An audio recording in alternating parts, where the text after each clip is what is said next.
proceed? Yes, Your Honor. So, Mr. Rosenhofer, you're representing Brian and Haley Smith. Okay. Mr. Taylor, you're representing Mr. Lear. Thank you, Your Honor. any other counsel here? No, Your Honor. Okay. I think there are other counsel, but it's not on the motion to quash. Okay. And you are? William Thomas. Okay. And you're not represented, is that correct? Self-represented, Your Honor. Self-represented, okay. And so the motion to quash, I indicated, would be heard before anything else. Are there any other preliminary motions besides the motion to quash? Your Honor, more of a housekeeping matter. I would just ask for separation of witnesses for whichever witnesses aren't, whichever witnesses' subpoenas aren't quashed. And then we would just ask, again, to reiterate, if this hearing is set for 1 hour, and if the court would be inclined to hold the parties to the duration that's set for. I'll try. Thank you. Yeah. And so who do you want to have separated? That is a great question, because I am not sure who all Mr. Thomas has subpoenaed and what role they So you want the witnesses separated? When that time comes. There have been 12 people subpoenaed. I can tell you that, as I reviewed the record. Your Honor, I'd like clarification which counsel is representing who, because we're talking about a motion to quash. So this, my understanding, is a different case than the upcoming case. And I have objections to Mr. Rosenhofer, who was representing me on a similar case against Mr. Learman on a previous CPO, is now representing against me in this case. And I will indicate to the court that I've never represented Mr. Thomas. I never was engaged. I never sent him a representation letter. I did not get involved as soon as I realized that there was a conflict. I walked away from it. I advised him to get other counsel. So it would probably make sense to go ahead and separate witnesses now. Those persons who are here and are intending to be witnesses today, you'll need to go out in the hallway. You'll be called when it's your turn to testify.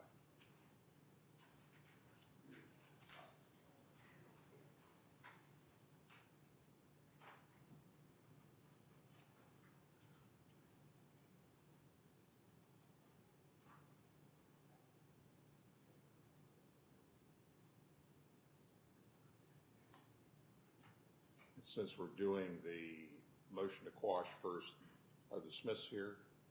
They're not. They're not. Okay. So you filed the motion to quash. Go ahead.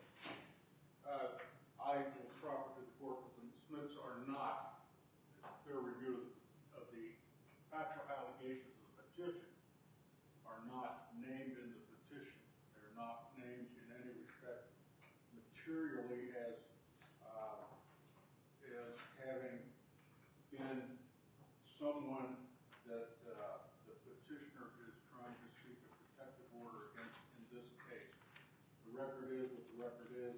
A fair reading of it is that nowhere in the typewritten petition for protective order are the Smiths even named. And they, of course, would have no information with regard to whatever Mr. Thomas's allegation is against Mr. Learman, because they don't even know him.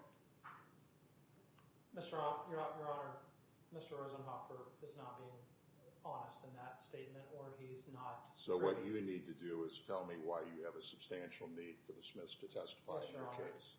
I received a text message this past Thursday from Detective Ross clarifying that Haley Smith was in fact a privy and part of the investigation that included Mr. Learman and several others and a GoFundMe identity theft allegation against them. So I had went to the Sheriff's Department months ago because somebody was online using my personal information to send money to a lawsuit against a New Richmond school teacher. It was brought to my attention that Ms. Smith, Haley Smith, and Mr. Learman and a few others were part of this effort to harass us and use our information publicly to submit GoFundMe records. The records show on 12/16 a subpoena was issued and received back on 1/31/25 to a gilkished@gmail.com, registered to a Haley Smith. The IP address to that was also registered to that email went back to the Smith's residence, to Brian Smith, her husband, but I got clarification this past Thursday. It was, in fact, Haley Smith that was a part of this effort with Mr. Learman to post GoFundMe donations under using our information. So that is how Ms. Smith is tied to this case, and she knows that, which I'm kind of caught off guard why she would tell Mr. Rosenhofer, or he knows. The Sheriff's Department have reached out to her, and they advised her that she was, in fact, part of that investigation. So she very much knows Mr. Learman and had been complicit to those actions. That is why she was subpoenaed. So why is she subpoenaed?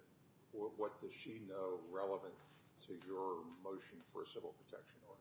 So one of the allegations that I have, and one of the points here, is that Mr. Learman does these things to harass us, myself included. There are multiple people on that protection order, not just myself, that we're asking for protection for. This Ms. Smith, working with Mr. Learman in an effort to harass us, she absolutely can testify to putting together this effort to harass us using GoFundMe.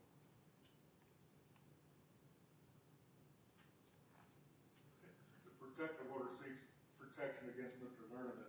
It has nothing to do with the Smiths. The allegations of the protective order do not even reference the Smiths. As I suspicion, because of some acts by Mr. Thomas against the Smiths that I don't even want to get into because they aren't relevant here today, that the whole matter and the reason that they've been subpoenaed is to have a fishing expedition or some other action he intends to take against the Smiths. They have nothing to do with whatever's going on with Mr. Learman here today. Your Honor, I mean, the investigation proves that Ms. Smith, Mr. Learman, Ms. Sauer, and Mrs. Susan Dawes were making donations using my personal information, as well as other folks that will be in the court today to testify to the harassing behavior. If it's okay to use people's information to use politically charged lawsuits and donate, I'm sorry, I find that unbelievable that the court would side on that. Mrs. Smith can absolutely testify, unless she lies under oath, that she was involved with Mr. Learman, and that Mr. Learman did, in fact, was part of that group effort to, I have her here to testify to that involvement. That is why that involvement to do what? To donate to this lawsuit publicly to make us look like we're supporting some leftist cause, which is what this lawsuit is about in New Richmond. In fact, I received mail to this effect, to my personal address, from those donations. You see how far afield this has gone. This is a protective order urged by Mr. Thomas against this gentleman. The Smiths have nothing to do with it. Since we're into this, Mr. Thomas sent an email to Brian and Haley basically saying, the next thing you're going to do is you're going to hear from my lawyer. He just wants to fish and call a bunch of these people so he can try to gather evidence in an inartful way. Your Honor, I had a personal relationship with the Smiths. They were friends of ours for years. They went on volleyball expeditions with my daughter. My daughter played with their daughters. I did, in fact, send them a text message because I found it to be very odd that they would do that. But it all comes back to politics. And Mr. Rosenhofer has some personal issues with me, and I'm sure if you read the motion he wrote, it was very defaming in some cases. But I did text them because they were friends of mine and neighbors. I lived in polo fields right next to them. So we hung out at the house together. When I was absolutely floored when I found out that Haley Smith was a part of this. I had absolutely no thought that she would be a privy or a part of this, because my daughter was over at her house. So yeah, I did send a text message, and I am considering additional civil action against the people that did use my personal information to sign me up for. Yes. In 2023, he and I would just get into back and forths Sure. in neighborhood pages. Right, that's what Rob's Right. saying, it's all back and forth, political Right. banter. Yes, Right. exactly. And you admit that, yeah, you participated in that. Oh, absolutely. Now, has this man ever been violent towards you? Violent? No. Has he ever made any direct threats to you? Physical threats? No. Has he ever done anything to you that you consider an imminent threat? Yes. What so? The dildo in my front yard. That was an imminent threat of what? He knows where I live, and he's getting his message across. You have no proof of that he threw this dildo Proof? in your yard? No, there's no proof. Nothing you can show the court that this man had a dildo and threw it in your yard? No, I don't have a camera.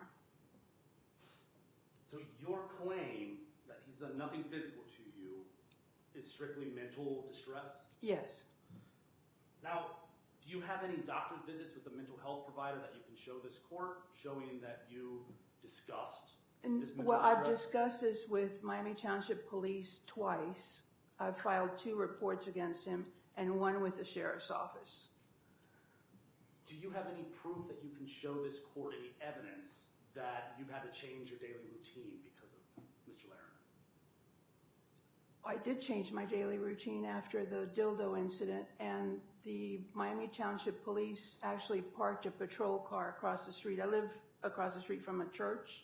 They parked it across the street from my house. And when I would go outside, they'd wave at me. So I knew that they were there. They said they were going to patrol my house. Oh, got it. So the only change in your daily routine was waving to a cop every morning? No, I actually, got a little bit more cautious about just opening the door and going outside. I would look through my window first, look through the peephole first. And this is Yeah. because of the dildo incident? Yeah, The dildo incident that you can't pin on Mr. Laramie? the coincidences are too great because he doxed my address just a few days before the dildo incident. But it's Doxed just, it? it's just Okay, a coincidence, correct? Yeah, what a coincidence, right? I've lived in the same house for 18 years, You've never seen and this nothing man. like that has ever happened. And I understand that you want to tell this story. You have an opportunity when Mr. Thomas talks to you again. But I'm asking I'm this trying to question. answer your question. This man has never been to your house that you know of. Not that I have seen in person.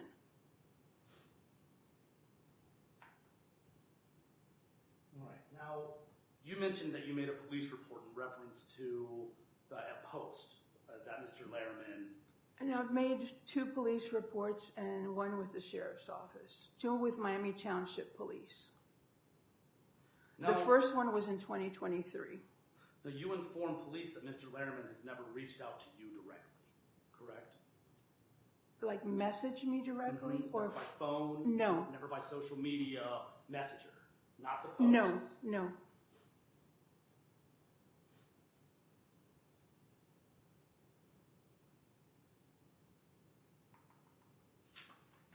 But I would like to add something to your No, you'll get your question. chance. He'll ask you questions and you can But answer this is them. in reference to what you said. Well, it was a yes or no question and you answered my question. I appreciate that.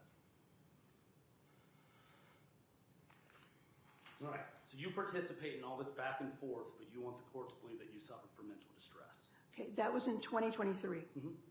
At that time, when I went to the police, the officer said, block him. Sure. And don't engage with him whatsoever. And I did. That was November of 2023. I blocked him. You would think that when you block somebody on Facebook, they can't see you talking to other people. Not about him, nothing to do related to him. But he has taken copies of my comments to other people and made posts about it. And you have a copy of that. I'm going to Mr. ask Thomas. that witness direct her to me, not to Mr. Thomas. You just have to answer questions right now. Okay. After you block somebody on Facebook, if you're not familiar with it, they can't see you at all. It's like you've disappeared. But that's not the case. He still must go in with another profile and look for comments that I've made to others. And this is the same back and forth banter. No, that stopped in 2023. Okay. Okay, I've had no other engagement with him directly at all online. I blocked him. But he's posting these on the parody sites. The No, opinions. no, this is, the one that he posted was on a neighborhood page. No, not on his parody site. Do you have that you Yes. can show the court? Yes. Can you pull it out of your pocket? And Well, I can pull it out of my phone. if you'd He's like got a to copy enter of that it. into evidence, direct it to me. Oh, okay, sure, I'd be glad to You show realize you. the phone will go into evidence with the case. No, So you don't have I'm it. showing it to you. If you want, you can show it up there if you like. You have it that we can physically put up there? Oh, well, if you tell me how to do it, I'll do it. No, I'm asking, is it a yes or no question? Do you have anything physical that you can show this court? Yes, we have something physical on paper. Mr. Thomas has it on his desk. But you don't have anything that you can. I don't have it And he here. will have the opportunity, if he so has and Okay. desires to do so. You have nothing that you can show this court at this moment. I have my phone. I have pictures, screenshots on my phone. I can show you those screenshots. That is physical. My phone is physical. They will go into evidence. I don't mind if you want to put your phone in I don't want to let you have my phone forever. I'm trying to keep you from losing your phone. I can provide you with the visual, not for you to keep my phone, but I can show you the screenshots. I'm not going to Or Mr. Thomas has the paper copy, which he made an extra one for you. And I understand how this works. You don't understand how the court works. Okay. I'm asking these questions. You don't have anything right now at this moment that you can show this court. No. You have no evidence that you can show this court that you suffered from any mental distress from this man, do you? No, other than what I told the police. No, for And they could tell that I was distressed. objection. Move the strike. Sustained. We're going to have to take a break in about 5 minutes. Okay, Your Honor, I'll make this brief then. Ms. Parrish, Yes. is being part of a PAC a public official capacity? No. And you're just a member of this PAC? Yes, I'm a member of the PAC. So you're not subjected to the scrutiny or sunshine laws that go along with a public official? I'm not a public official. Okay. Ms. Barish, I know this may be hard to discuss, but I have to ask you this question. Okay? Has Mr. Learman ever, what I would call dox you, which doxing to the court is defined by pulling people? He's defining how he is interpreting docs, so he can ask the question. I'll overrule the objection. Doxing would be somebody pulling your personal information, past criminal records, in an effort to try to intimidate a person. That's what that's used for. Yes. Has that been done to you? Yes. Could you please tell the court what Mr. Learman had done in this instance? Okay. He doxed my address, meaning that he put my address out there publicly. Now, I know that is public information, but people on these neighborhood pages don't necessarily look me up. And I usually go by my nickname, which is Angie, not my given name. But when he couldn't find any dirt on me, meaning criminal type behavior in the court system that's online, he posted my ex-husband's court records that were online on Paul Chambers and Rebecca Bourne's election page. Who are those people? They were running for the Milford School Board, and they had Milford School Board election pages. And so he posted, Mr. Learman posted, my ex-husband's criminal complaint on their pages. Did you want that information to be public? No. How did that impact you when that information was released? It was disconcerting. You know, when he can't find something on me, he's pulling out family members. Did anybody know about this? Yes, I contacted both Paul Chambers and Rebecca and let them know to take it down. And yes, another saw it. Those were public pages. let me reframe the question. Did anybody know about that information in the public? No. No. So somebody had to really dig to get that information. It wasn't just like readily available rumor, conjecture. Correct. No further. Any redirect? No. Oh, you can step down. Thank you. Thank you.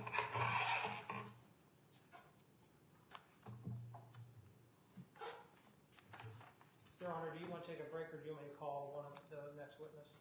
So I have to take a break at 12 o'clock because I have matters scheduled in other cases at 12 and 12:30. And I did that partly because it's during the lunch hour. So we will reconvene at 1. Okay. Do you want me to call Officer Taylor if I can be out by 12? Or do you want to just go ahead and wait till after lunch? I don't know how you would do that by 12. Okay. It's 11:49 now. Yeah, all right. That's okay. That's fine. Thank you. Is it okay to leave everything out here? I assume it's okay. Yeah. Okay, thank you. It's not my courtroom, so I hesitate to say. I understand. All right. This court stands in recess. This way.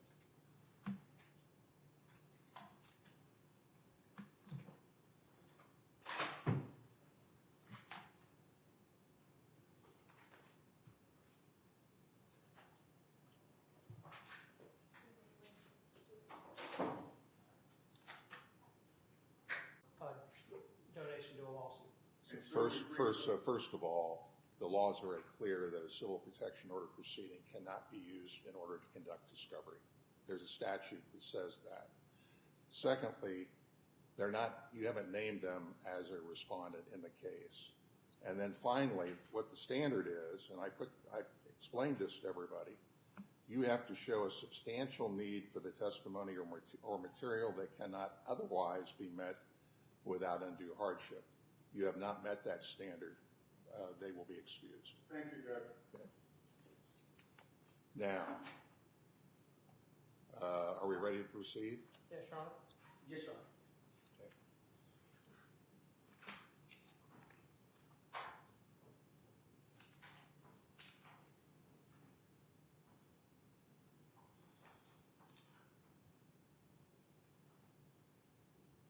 So this is here strictly on a hearing on a motion for civil protection order. You're seeking a civil protection order against Michael Lehrman, is that correct? Myself and the other members on that protection order, yes, Your Honor. Okay. The other members on that. And the other members were excused out of this courtroom, and I'm curious why they were. Well, your petition says William Thomas. I don't see any other names on that petition. They're on there, Your Honor. It's under others. The box is checked under others. Okay. Show me where that is.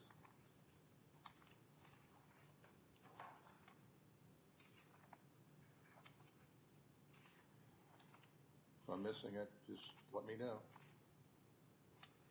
where I can find it. I believe it's on page 2.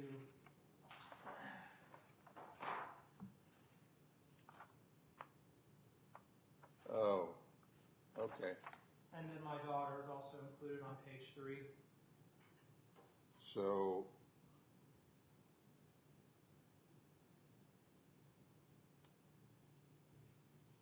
these are the people that you're saying need protection if you prevail on your motion for a civil protection order.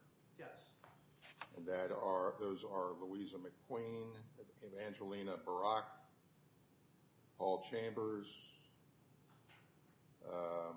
the family or household member who's not a minor child. Is that your wife? That's my child. That's my daughter. Your daughter? Yes. Okay.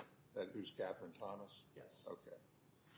And so those are persons that you're saying need protection if you prevail on your civil protection order. Yes, Your Honor. Okay. Anything else? No. Responsibly.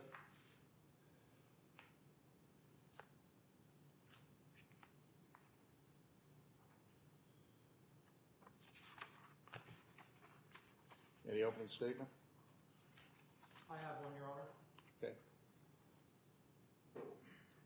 Your Honor, we're here today to discuss a protection order for the plaintiffs Merriam-Webster defines obsessive as tending to cause obsession excessive to unreasonable degree of relating to characterized by obsession. Someone or something that is excessively preoccupied with or consumed by a particular thought or idea or action. Today we're going to talk about the last few years of continuous harassing behavior, Mr. Lehrman, to a group of folks on this petition, including myself, that has caused severe mental distress, concern, public concern for many folks. And these actions and activities have done without any concern or any, it's all politically charged. People in this community we have two sides. You have left, you have right. Unfortunately, the people in the middle are very quiet. But all of this is motivated by politically charged background. I'm involved in Milford schools. Many of us are involved in Milford schools. These actions and activities I'm going to prove today have been at the hand to do nothing more than harass us and cause mental distress upon myself and other individuals in the community. Okay. Respondent? No. Okay. You can call your first witness. I'm going to call Jerry Combs to the stand, Okay. Your Honor.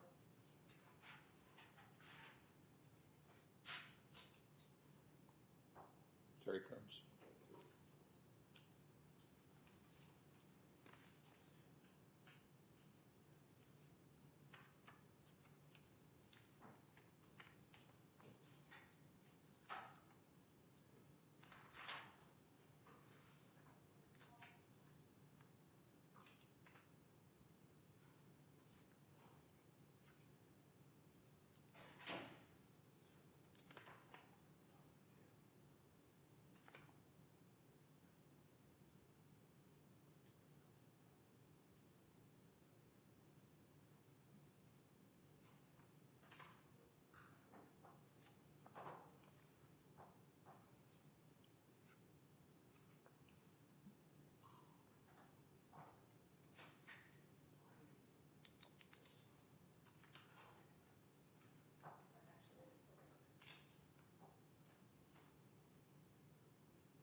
You can swear.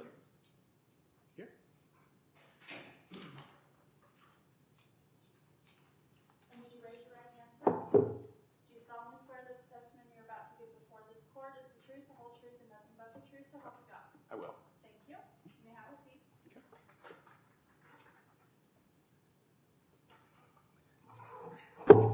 Could you please state your name for the record? Gerald Combs, Mr. Combs, how long have you been a resident of Milford, Ohio? in excess of 20 years. What was your role with Milford Schools? I was a Milford School Board member. Do you know the defendant in the courtroom, Michael Lehrman? I do. What have That's loose. I know who he is. What have been your interactions with Mr. Lehrman in the past? As a Milford School Board member, I received by far the most emails from Mr. Lehrman of anyone in the district. He was quite interested in my opinions and several questions via email. I've never personally had a conversation with Mr. Lehrman in my life. Did Mr. Lehrman file something against you in the past regarding your residency? He did, and it was very disturbing to me and my family. It was challenging the residency, or my residency in the state of Ohio, in the Milford community. And the record will show that was a unanimous vote during that hearing, that I was in fact a resident, a tax-paying resident of Milford.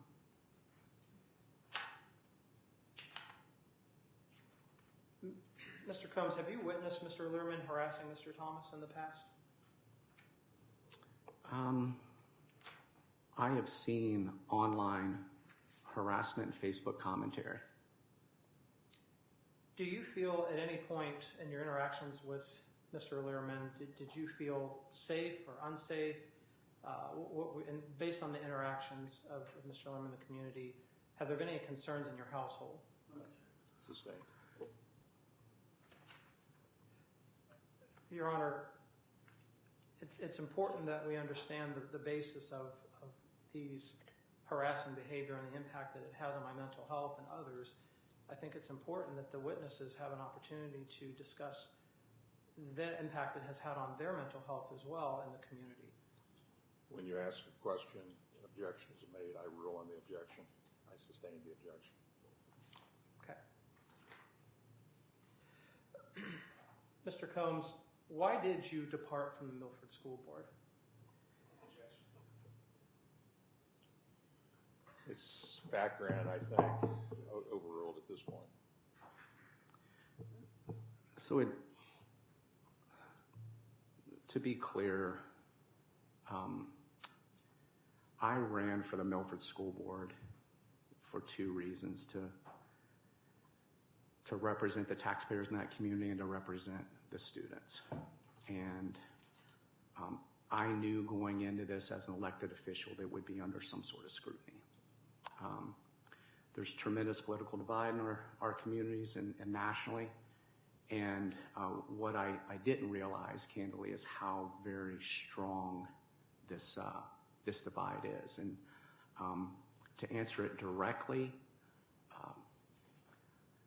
I resigned for the school board. The last straw was an incident from Mr. Lehrman. Leading up to that incident, several emails, combative social media posts, cursing in these social media posts, the manners, the professionalism, the decorum was missing. I was shocked because I believe the gentleman is in the corporate America, and I was just shocked at what I saw on some of the social media posts attacking me in several positions similar. Mr. Lehrman posted pictures of my minor daughter and my wife as she was winning homecoming queen, as we very difficultly raised her in the state of Florida. We moved out of the state, or my wife and my daughter enrolled in school. My daughter enrolled in school in Florida. I maintained residency in Ohio, and I tried my best to be a supporting father and a supporting husband, and it was very challenging to do so. When he posted those pictures of her online, he posted tax records, he posted pictures of the inside of my home online. And I will tell you that that created a very unsafe environment in our home. I literally had the conversation with my minor daughter after really one of the final straws was he sent a Christmas card to my home in Florida and my home in Milford. Merry Christmas. I've never met him. He's attacked me both in social media and via email, and he sends me a Christmas card. And I talked to my wife. We had to sit my daughter down, show her a picture of Michael Lehrman, and say, I want you to immediately call the police if he's ever in your presence. Do not interact with this guy. So I would say when you hear those facts, you should know that he has absolutely caused problems inside of our home. And it was the final straw that broke the camel's back for me to resign, was Mr. Lehrman, among other things. He's not the only reason. But that was it for me. I had a daughter to raise. Right. Your Honor, I have one last thing for this witness. I'd like to submit these following exhibits for the case.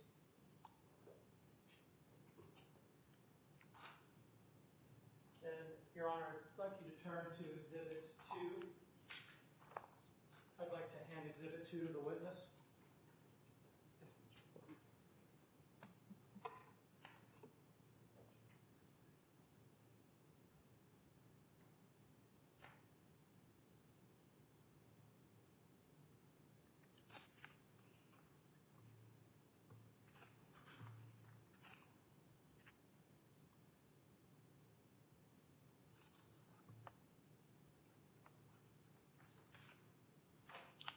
Any objection?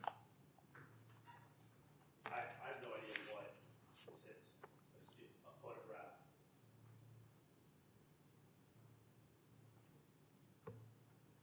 What is it? Your Honor, this is my 16-year-old daughter in a post with Mr. Lemon. I'm just going to ask the witness if he recognizes the girl in the picture.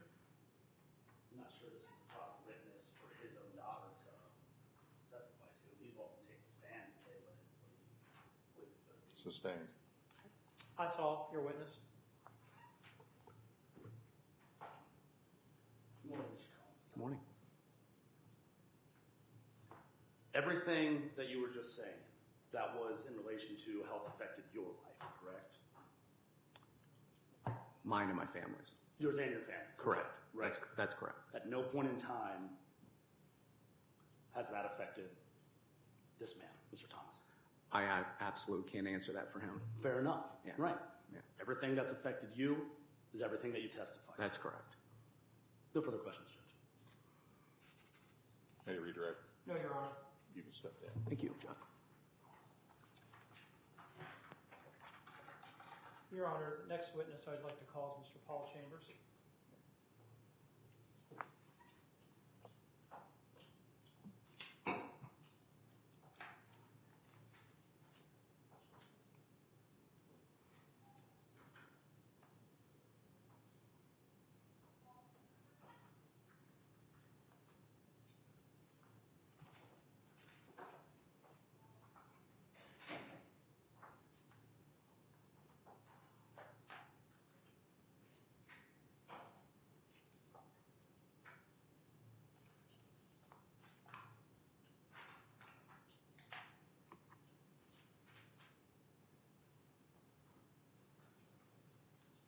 If you would, please raise your right hand. Do you solemnly swear that the testimony you're about to give before this court is the truth, the whole truth, and nothing but the truth, so help you God? Yes. Thank you, sir. You may have a seat. Could you please state your name for the record? Paul J. Chambers. Mr. Chambers, how long have you lived in Milford? Coming up on, I believe, 4 years, 3 or 4 years. Do you own a business in Milford? I do. Did you run for Milford School Board? Yes. Okay. Do you know the defendant in the courtroom, Mr. Lerman? Yes. How do you know the defendant? Through probably a good solid 2 years of online and just harassment through the community. And Have you witnessed the defendant harassing online Mr. Thomas? yes. Could you just give a quick elaboration on what you've witnessed? I would say that it is an ongoing premeditated attack, which what I have for the most part gathered is you reacting to just unsolicited attacks based off what he wants to for whatever his ideology for that moment is and what his thoughts are. He comes after you. Has the harassment you've incurred affected your business or your mental health? Absolutely. Okay. I could elaborate on that a lot more, but When you ran for school board, was something filed against you in December 23rd of 2023? it was filed prior to that. But yeah, I had to show up down here for something involving the Board of Elections. Who filed that against you? That would be Mr. Lehrman. Do you know what the allegations of that case were today? From what I gathered is his accusation was that I was not a Milford resident, therefore I could not have ran for the election, but also that he was trying to go after my building for a building code as non-residential, and he was basically trying to evict me and cause me more stress over the whole military, the election. Was your property in fact in violation of Miami Township Building Code Section 1102 as stated on the form submitted? Not that I know of, no.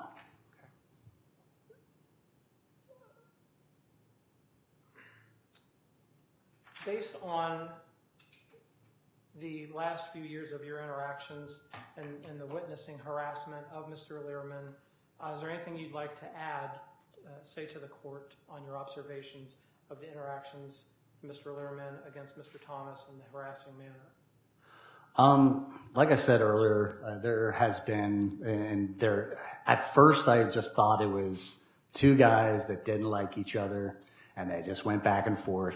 But then once I decided to run for school board in Milford, and I've never met this man in my entire life, he starts attacking me, pulling up and posting a bankruptcy I had in my 20s to try to defame me, posting things that he does similar to you, posting things in a defamatory way to harm you, either personally.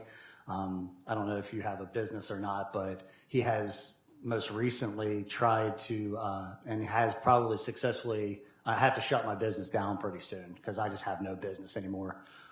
Whether or not that's directly a result of his post attacking, quote unquote, my creepy building, which he posted my logo, which is on the side of the building.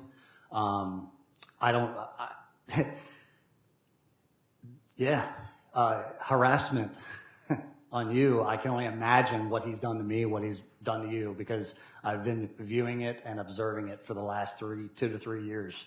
And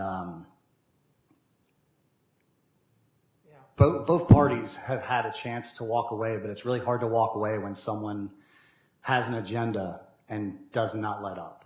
And I believe that would be Mr. Lehrman. Mr. Chambers, you are on the protection order seeking protection along with Mr. Thomas. Is there a reason for that? Other than the obvious that, I'm worried about him in our community. He has, from what I've observed online, has recently went out and purchased a gun, which this man has been openly against and been anti-Second Amendment and purchasing or even, considering buying a gun. I'm a little concerned, but, I actually have had to go to other measures because I've had people come to my business in a harassing way. I've actually had to file a trespassing on one community member, which he decided to post about and post the entire, in no good of context, the trespassing thing on his website. So there's an obvious threat issue with Mr. Lehrman in our community. Mr. Chambers, did you have a donation made in your name to GoFundMe on a lawsuit for a teacher against New Richmond? Yeah. Do you know the specifics of that case, or were you revealed who actually did that in your name? Yes, that would be Mr. Lehrman. How did you know that? After speaking to a detective recently, and also through you, Mr. Thomas. Okay. That's all, Your Honor. Your witness.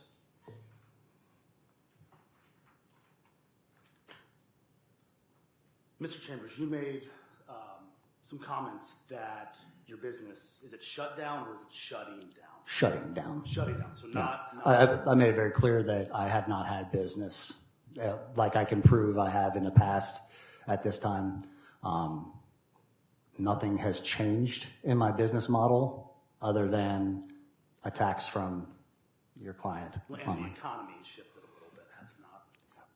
I made good money during COVID in my business. So the economy isn't the problem. Do you have your business records to show this court showing the stability of it or instability of that business right now? I actually, if you would like me to present my Square information on my phone, I have it electronically. If you want to put your phone into evidence, do you have anything concrete that you can show this court? If I can present it at a different time, then I would. It's today, right now. Yeah, well, I think you know that that's not possible. This line of questioning, what does his business finances have to do with his Overruled. business? So you have nothing to show this court? I do not physically have anything today. Yes, correct. Now, the comments about an individual or a community member that was trespassing on your business, that was not Mr. Lehrman, correct? Oh, no, he posted the actual thing on his little website that he runs on Facebook. But he's, to the best of your knowledge, never even been to your company. Well, he has a picture of the front of my building on his what do you call it, intellectual property online. So I have to assume he took the picture. So you're speculating that he took this picture, but all you have is a picture of your company on his page. Nothing to show this. He has a picture of my company on his page. I understand. We can go back and forth on that. But I understand that you have a story to tell. You've had your opportunity. I'm going to ask some questions. You can just answer them, okay? I am answering. Sure. But you have nothing, no evidence to show this court of Mr. Lehrman ever being physically on your property, do you? No, I do not. And again, this GoFundMe donation, do you have any evidence that you can show this court that Mr. Lehrman was in fact a participant in this donation? I spoke to a detective recently. I do not have any physical documentation to verify that with me today. So that's a no to my question. You have no physical evidence to show this No, court. correct. And I think the words you said was, everything that he's done has made you stressed, correct? Yeah. Do you have any evidence of any obscene or derogatory language by Mr. Lehrman online? Physically, no. No outrageous outbursts from Mr. Lehrman that you can show this court? No. No screaming fits from Mr. Lehrman that you can show this court? No. Never been any direct threats from Mr. Lehrman towards you, has there? No. Never been violent towards you? I don't want to say, are you going to say directly or indirectly? Or just in general? Has he ever been violent towards you? I would take his actions towards my business, towards my girlfriend online as, to me, what else, when you see this guy going out and doing the things that he's doing in the community, I would like for you to elaborate on violent. I think we know what the definition of violent is. Has he ever been physical with Well, you? this country doesn't know what the definition of a woman is at this point, so I would just like to, ask back, like, what would you consider violent? I would say any direct threat or any physical altercation towards you. Okay, I consider a threat towards my business a direct threat. Yet you have no evidence of that today. I don't have to have physical evidence with me today to null and void the fact that it has happened. It's a court of law. It requires evidence. You have nothing that you can show this court. I have my word. I also took an oath just recently. Nothing physical ever towards you. I think that's kind of an argumentative statement. It's a question. It's not a statement. I'm asking a question. Has Mr. Lehrman ever been physical with you? Physical, no. Thank you for elaborating. So your claim is the same question. But your claim is solely based on mental distress, correct? Yes. You have no doctor's visits or consulting with a mental health provider that you can show this court? No. Now, you're active on social media as well, correct? I would say so.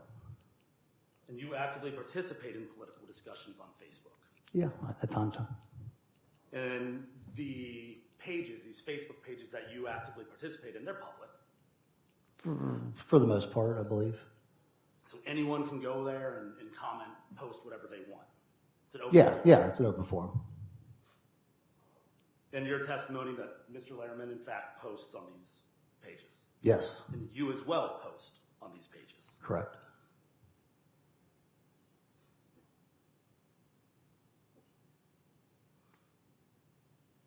Would you consider it back and forth banter between you and Mr. Lehrman, Mr. Thomas and Mr. Lehrman, and the other members of the association? No. So your testimony is that it's always coming from Mr. Lehrman, never from you? 100%. Never. This man engages in online harassment, yes, and I respond.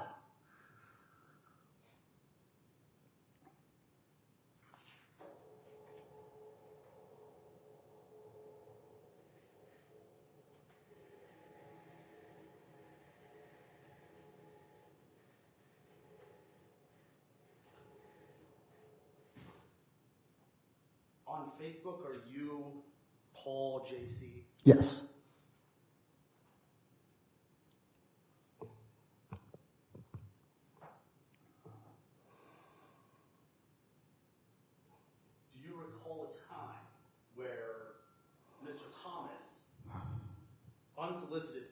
picture of Jared from Subway, asking, why is it that, who remembers Jared from Subway? The FBI investigation led him to being convicted of child sex tourism and possessing child pornography. I think these perverts all have a similar look. These guys all have a similar look. I'll leave it at that. Your comment. Mikey, is that you? Your Honor, I object. I don't have a copy of an exhibit of these statements. I don't know what he's reading from. If counsel's got something to present, it should be printed and handed into the court as an exhibit. He asked if it's correct. I'm sorry?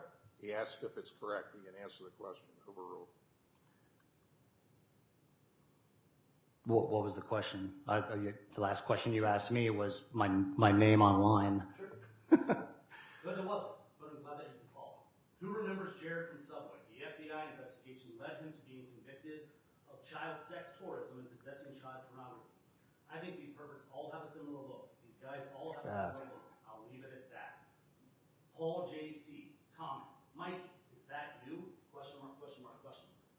And what's the question? Do I remember that post? Correct. I think I remember that post, yeah. So you have commented unsolicited from Mr. Larriman. Asking if something is Mikey? That's what I asked. Did I say Michael Learman? You heard what I asked. Is it yes or no? Well, I think that's speculative. I'm asking what it Everything, to me, when was that post made? The next thing, Bill Thomas, Paul. What? Never made the connection. Paul J.C. Come on, the comparison is undeniable. I almost believe they are the same person. Bill Thomas, Paul J.C. I just don't see it with a picture of Michael Larry. I don't remember that.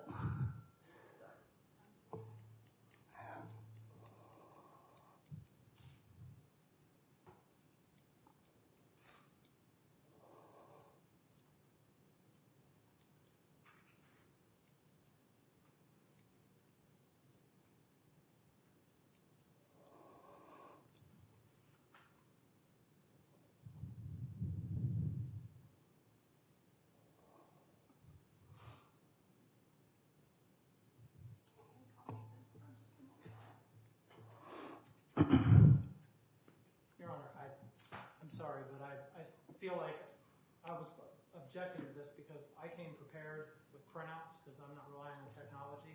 We're trying to get through these witnesses. There's a lot of witnesses in the sake of time. Again, I object to this line of questioning. This is cross-examination.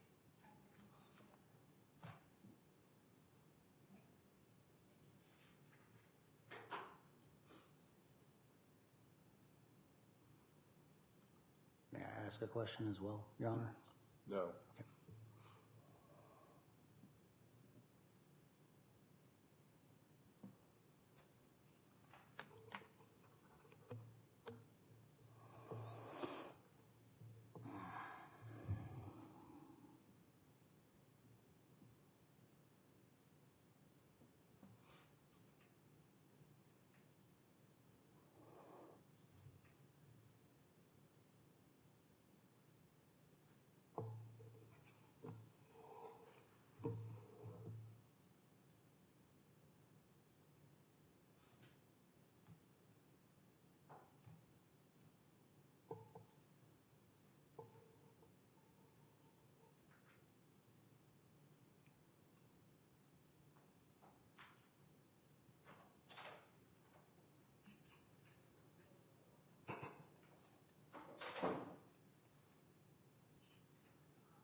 If you need me to redirect the questions, I certainly can, but please take a moment to look through that and see if that's you commenting. Yeah, I mean, that's me. My name's right there. And this is your comment. Mikey, is that you?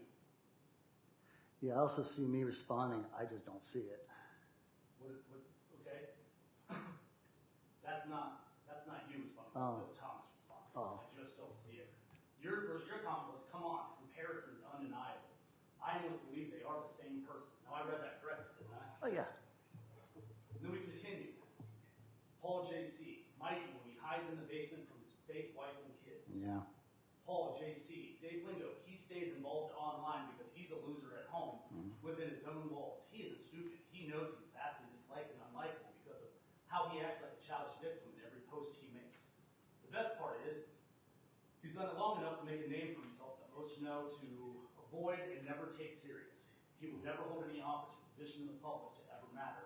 So he continues to pester and annoy because it's all he has to provide. Correct? So you, in fact, did, unsolicited. No, I was stating a lot of true facts. That was my opinion. So, yes. Nothing wrong with Yeah, your opinion. You're allowed correct. to voice your opinion. Yeah. Similar to Mr. Letterman's allowed to voice his opinion, correct?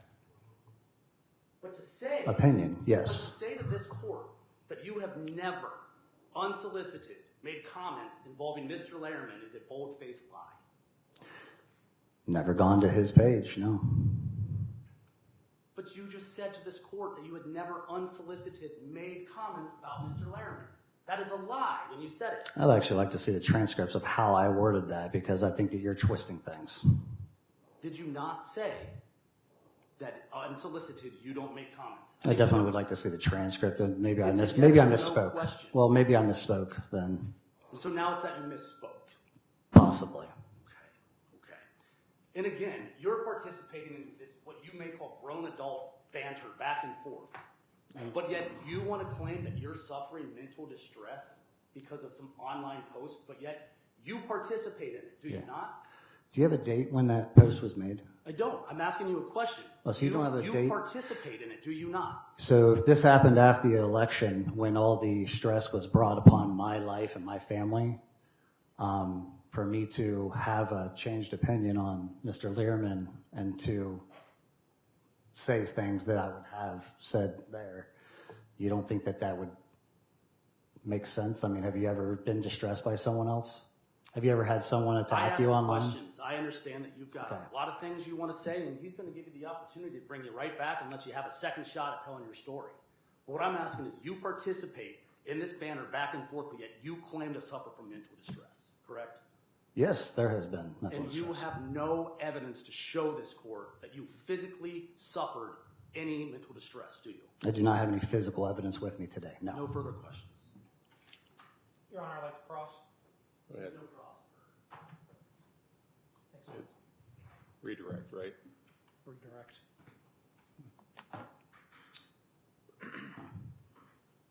Mr. Chambers, the council has presented the, can we please leave it on the screen, Your Honor, since it's been submitted? Sure. Thank you. Council has submitted the following evidence that you exhibit, that you participated in unsoliciting banter. Do you know when this message, how long ago this was? Is this 10 years ago, 15 years ago? I tried to ask that question. I'd like to know the date, because if it's post the election, then it would make sense. So the stuff with your business, wasn't that in the last 2 years? Yes. So these posts could have been 10 years ago, right? I mean, this could have been back in a different time? No, I've only known of Mr. Learman for probably the last 2 to 3 years. Okay, so we know that this is probably roughly maybe 3 years old? Would you? Within that time frame, yeah. All right, thank you. Your Honor, I'd like to go to Exhibit 4. Page 9, let's start with page 9. I wasn't going to get into this now, but since council's opened the line of questioning, actually page 8, I'm sorry.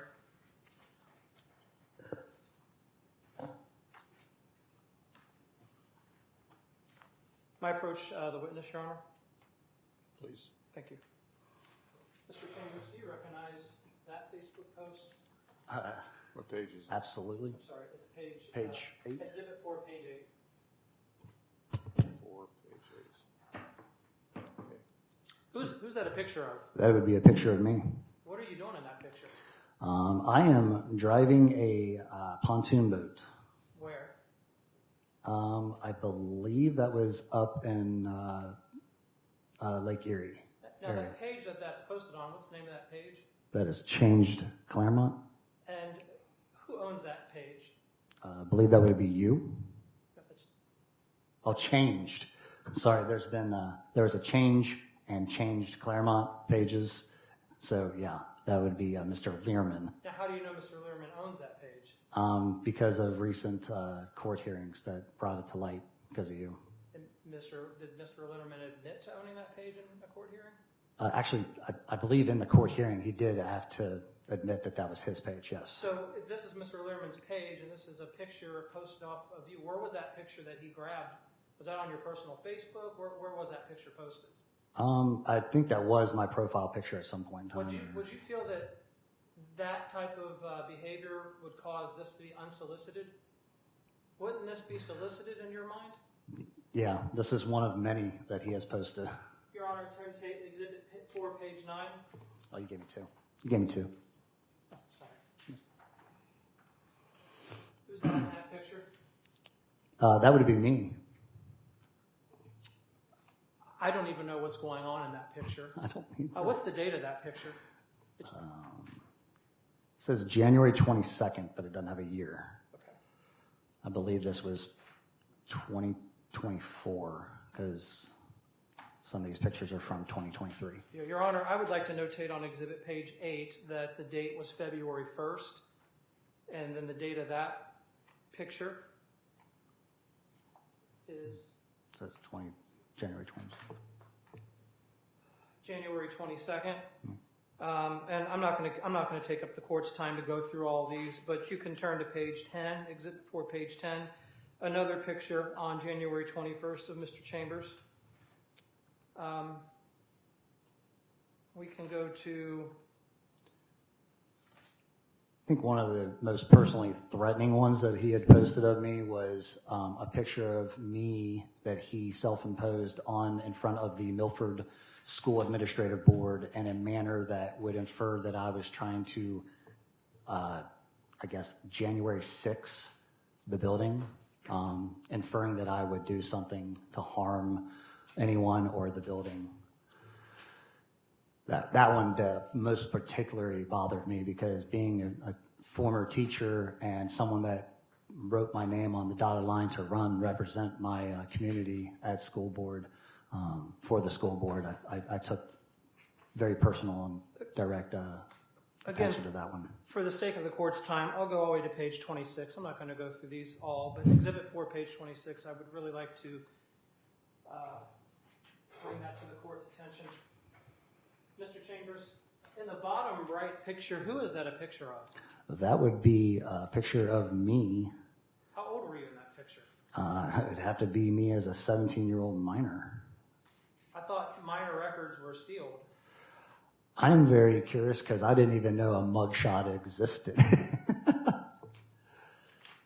So, again, Mr. Chambers, do you feel that your behavior in going back and forth with Mr. Learman, was it unsolicited in your mind?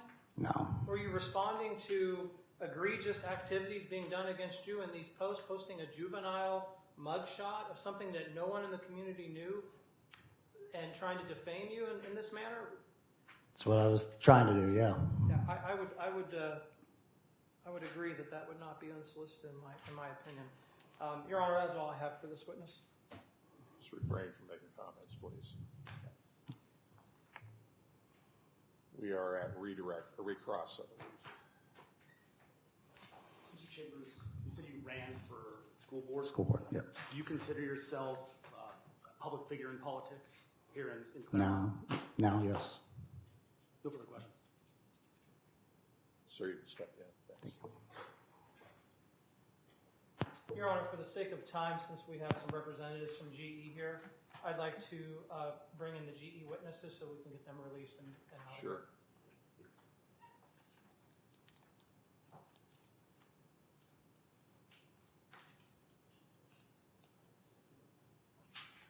Sir, is he allowed to stay now that he's testified? I assume he can be excused. Yeah, so he's... Is that okay with I you? have no need for it. You're excused then.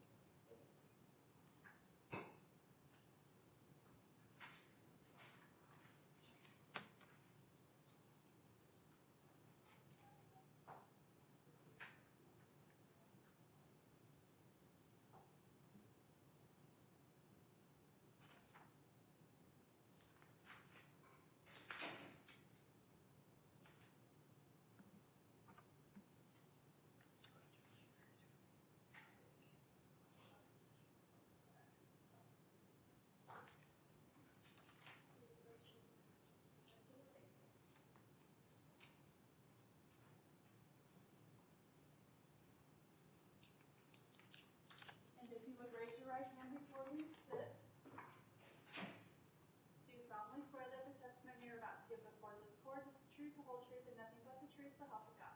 I did. Thank you. You may be seated.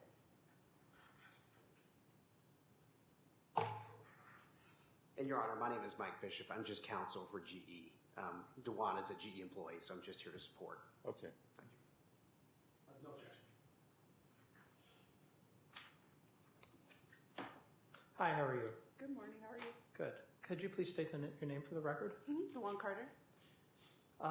Ms. Carter, do you know the defendant in the courtroom, Mr. Learman? I know him as a GE employee, yes. Okay. Have you been made aware of Mr. Learman's activities on social media harassing Mr. William Thomas? I received what we call a concern that was raised about some social media activity involving Mr. Lyerman. And how did GE respond to that concern? It was investigated, and then we dealt with Mr. Lyerman according to our internal policies. In that investigation, did it reveal that some of these activities had been done on the GE network? On the GE network, meaning? That the harassing activities against Mr. Thomas, that Mr. Learman had been doing those using a GE IP address? In my investigation, I did not identify harassment, so I guess I can't answer that there was any harassment done on GE's network. All the screenshots and things that were submitted, you didn't deem those as not harassment behavior? I did not consider that to be harassment behavior, no. Okay. Your Honor, I'd like to redirect your attention to Exhibit 6.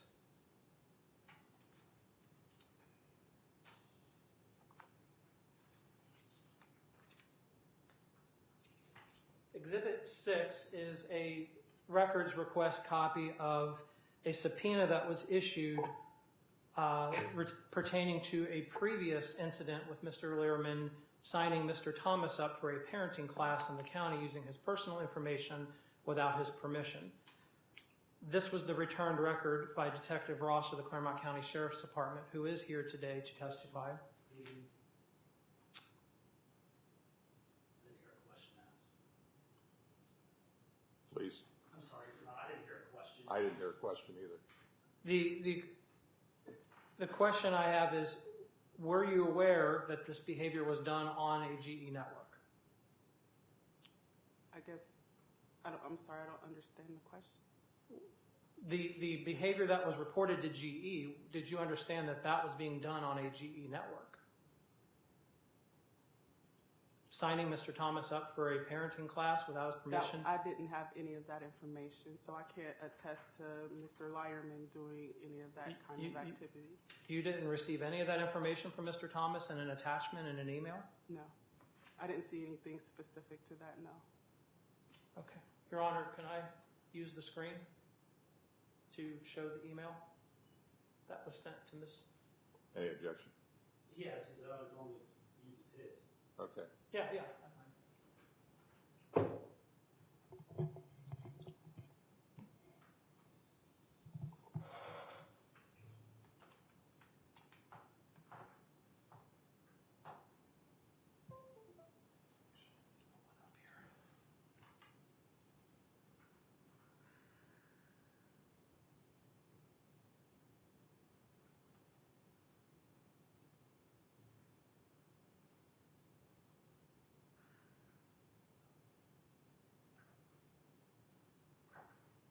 I apologize, Your Honor, I'm not connected to a Wi-Fi yet, so No problem. I'm going to get connected real quick.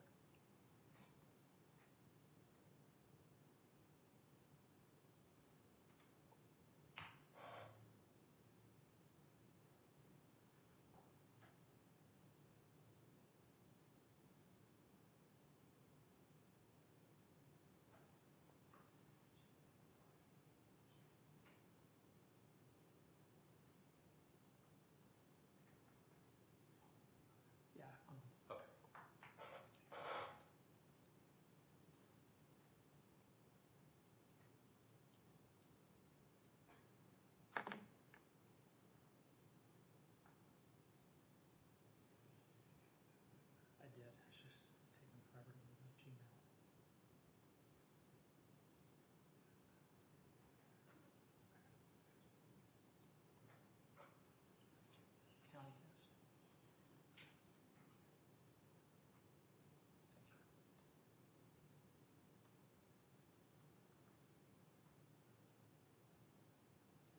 you say it was guest? Yeah, yes. Should be.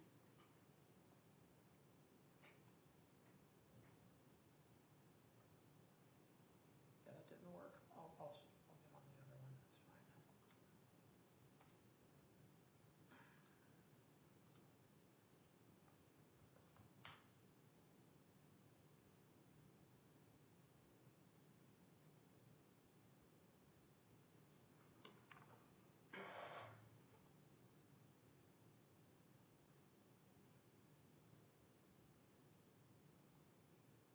Mr. Schroeder, can I borrow you a second on the connection? It's still not connecting.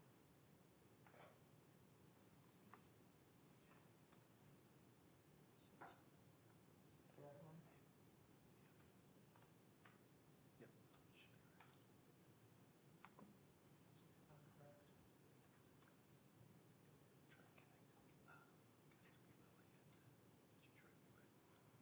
This one here? Yeah.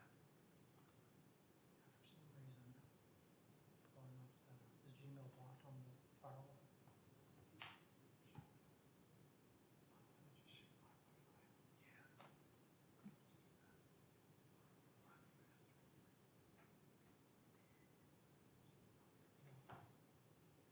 Thank you.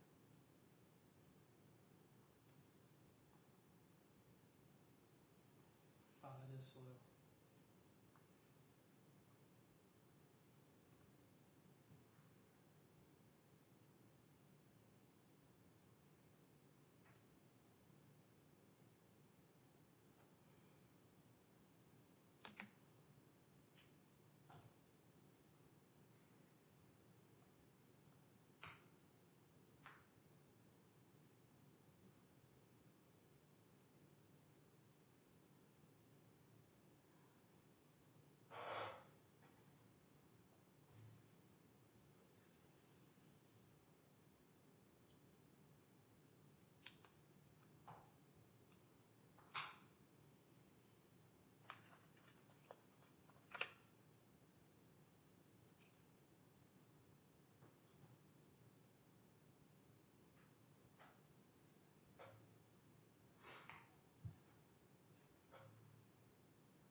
Okay, I'm ready, Your Honor.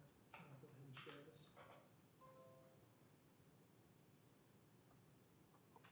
Okay. So, Ms. Carter, on January 14th, Yeah, 2020. you can come out, that's fine.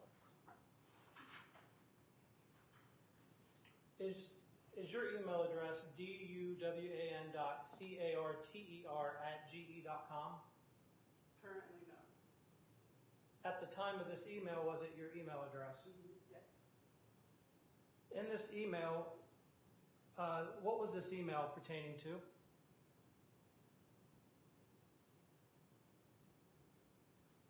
It looks like an email that she sent me copying individuals from the community about the situation that you have with Mr. Ronnie.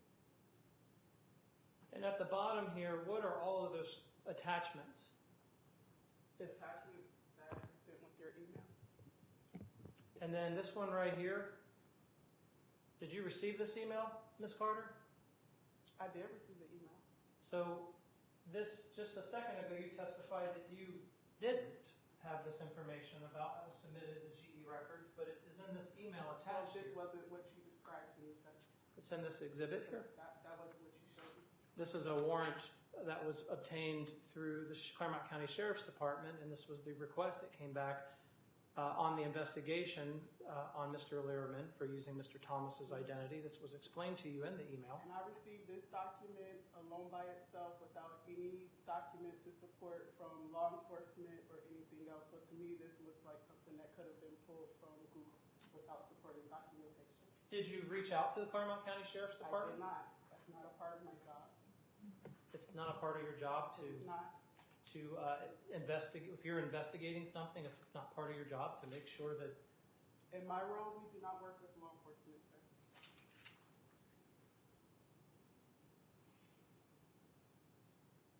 This right here was an additional attachment. Did you remember receiving that as part of your email? Your Honor, you can see this for yourself in Exhibit 5 if you can't read the screen. I don't recall seeing this document, no. But it was attached to this email. I don't recall seeing the document. So you conducted an investigation but didn't look at the attachments? I don't want to argue with you, sir. I'm clearly stating that I didn't. I asked a question. I'd like an answer. Do you not I read gave you it? the answer of no. Ask an answer. I don't know. Your Honor, I need a direct answer. If I sent attachments to this employer. I'm sorry, I answered that I did not see the document. She said she didn't see it. I don't know what more she can say. Okay. Exhibit 5, Your Honor, shows that this was the result of it from a Detective Ross. Judge, I'm going to object again. He needs to ask questions, not direct any testimony to. That is objection sustained.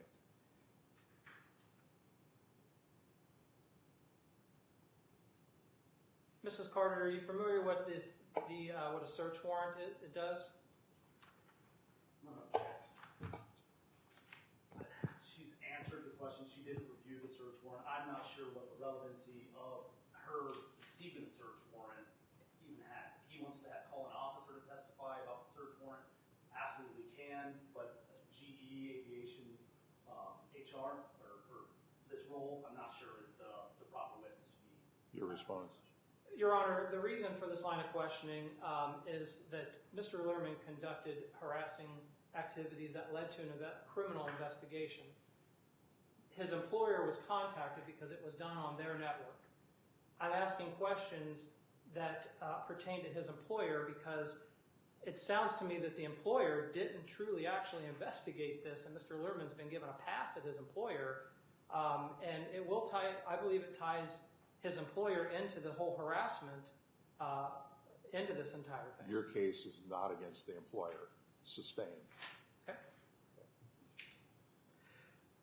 Ms. Carter, as a result of your investigation, what actions were taken? As far as? What was the outcomes of your investigation? What did you determine with the evidence that was provided to you and submitted to the Board of Directors and yourself? So Mr. Lyman was addressed about the inappropriate nature of the comments that were made on social media. His leadership and his HR director would have had a conversation with him about his acceptable use as far as his acceptable use in regards to GE's internal policies. And he was given direction that should he, in the future or beyond, there was specific stipulations that I don't have access to because I'm not the one giving the corrective action. But he was instructed that if they find any other social media action, that there will be further actions taken against him. Have you investigated these types of complaints before? I have. In this scenario, I mean, have the types of complaints that you've dealt with led to these types of social media arguments regarding employees? I'm sorry, could you repeat that? So have you, in your investigation, where your investigation, was it involving employees and these types of interactions with social media? It would involve, I've investigated any sort of employee action in social media, yes.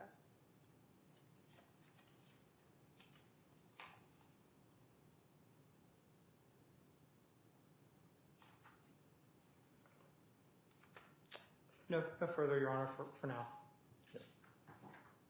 Your Honor, no cross, but I would like to approach with Mr. Thomas.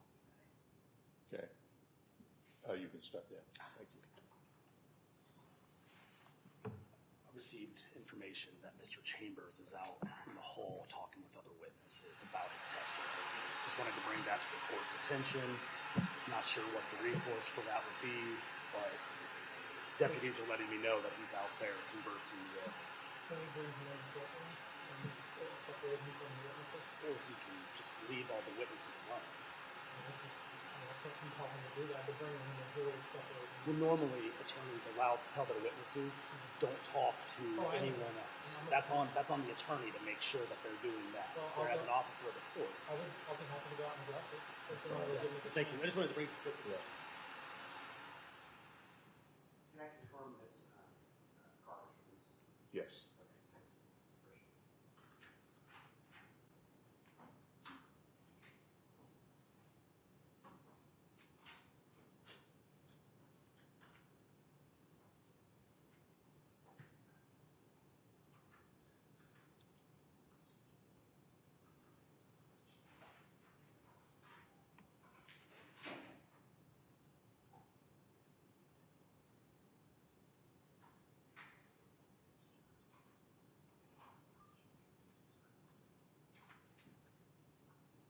I apologize, Your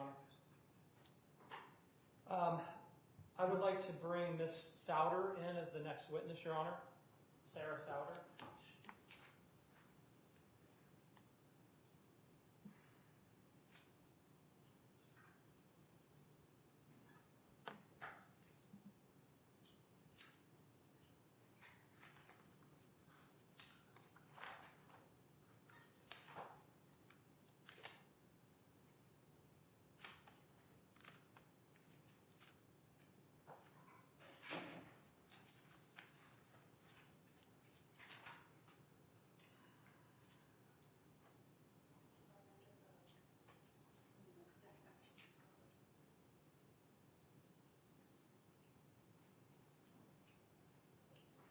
And if you could raise your right hand, Ms. Sauber.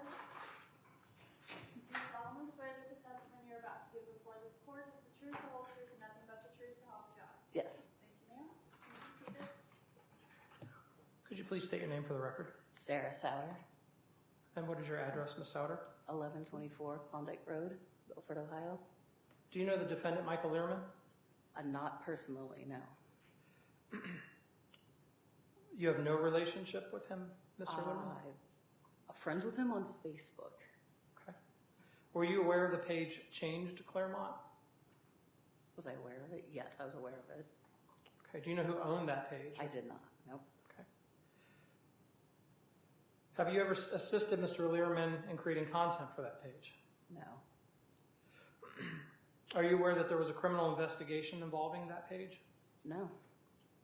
Have you ever, reminding you that you're under oath, I again ask you, have you ever assisted Mr. Learman in creating contact for that page? No. Okay. Are you familiar with the site GoFundMe? Yes.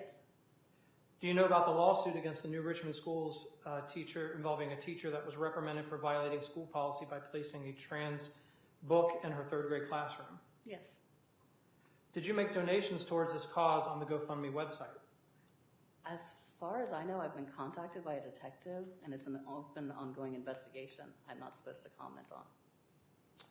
Did Mr. Learman at any point reach out to you and talk to you about this GoFundMe donation? We've talked about the GoFundMe. But did you discuss donations to Mr. Thomas or any other community members? I didn't discuss. So you've had no communications with Mr. Learman about donating money to Mr. Thomas's name? Like I said, as far as I know, with the detective contacting us on an open investigation, I'm not supposed to comment on it. Well, I mean... I'm aware of the page. I'm aware of the... If you're asked questions, you have to answer. Okay. I'm aware that donations were made. Right. But was Mr. Learman part of you and others making these donations in people's names? I believe you made a donation. But did you I'm conspire together to make these donations?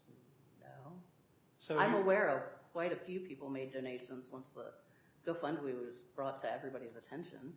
So you weren't aware that Mr. Learman used other community members' names to make these donations? I don't think anybody used somebody else's name. I know donations were made in honor of people, but not pretending to be that person. So you didn't make a donation in the name of Bill Thomas? I made a donation in honor of. I did not pretend to be anybody else. It was my name, my card, my everything, and I put the donation in honor of. But you didn't say Bill Thomas. It said in honor of Bill Thomas. Why did you do that? Because I found out about the GoFundMe from your page and But- felt it was a good cause. And you're going to testify today that Mr. Learman had nothing to do with you and others, He had no bearing on me doing anything. so you didn't discuss it with him at any point? Afterwards, and if somebody asked if we made donations or if we had seen the GoFundMe, I said, yes, I made a donation. Yes, I'd seen the website. At any point did Mr. Learman entice you to make that? No.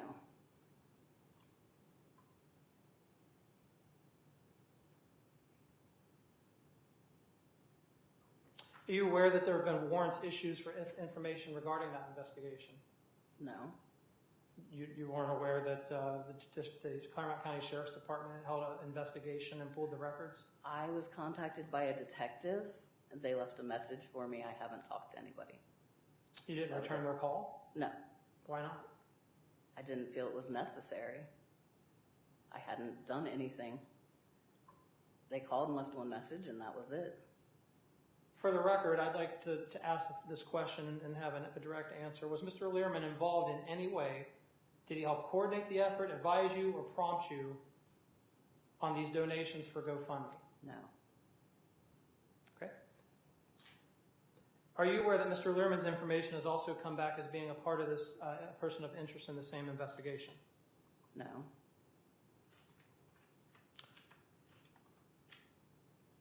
Your Honor, I would like to turn to Exhibit 1. Were you aware that Mr. Thomas received this letter and this flag in the mail? I saw you post something about it. Other than that, no. So you had no knowledge of this being sent to Mr. Thomas's No. physical address? None at all.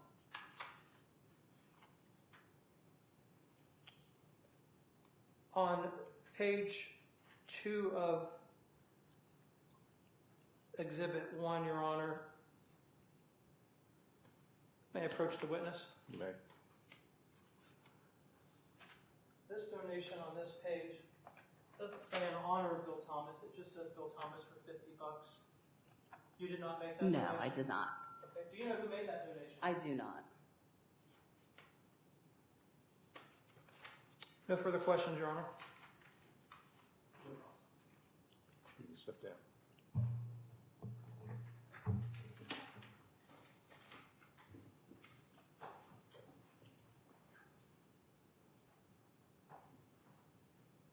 Your Honor, I'd like to call Mr. John Spicer to the stand, and I will be very brief with that witness, Your Honor.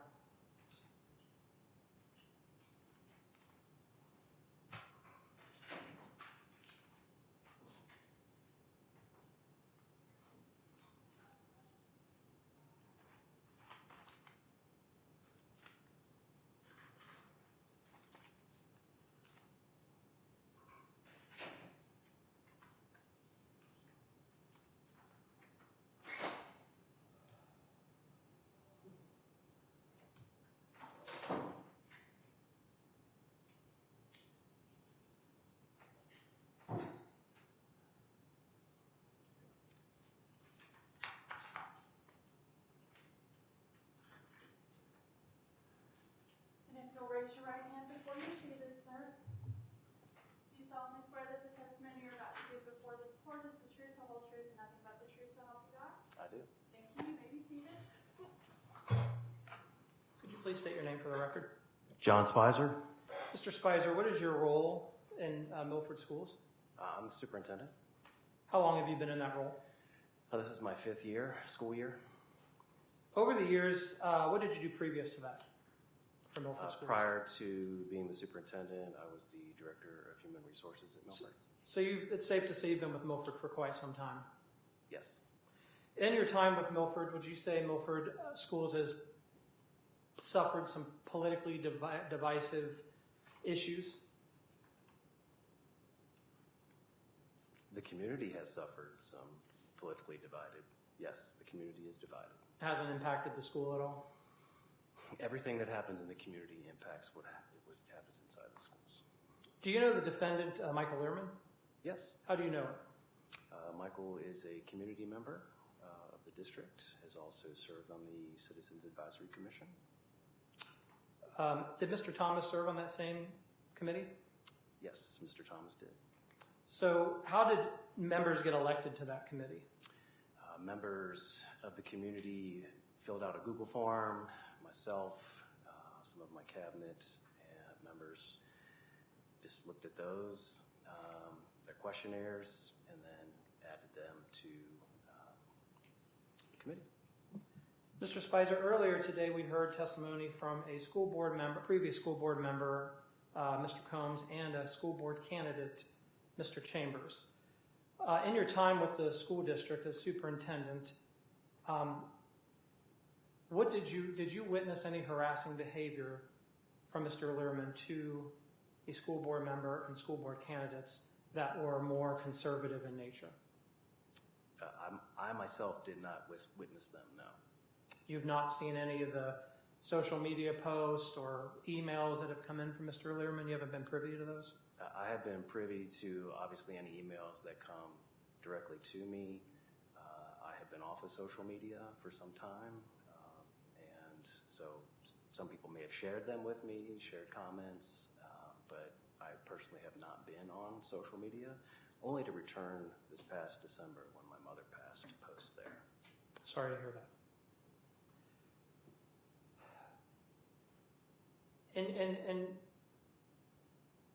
In your time as superintendent and putting together this advisory board,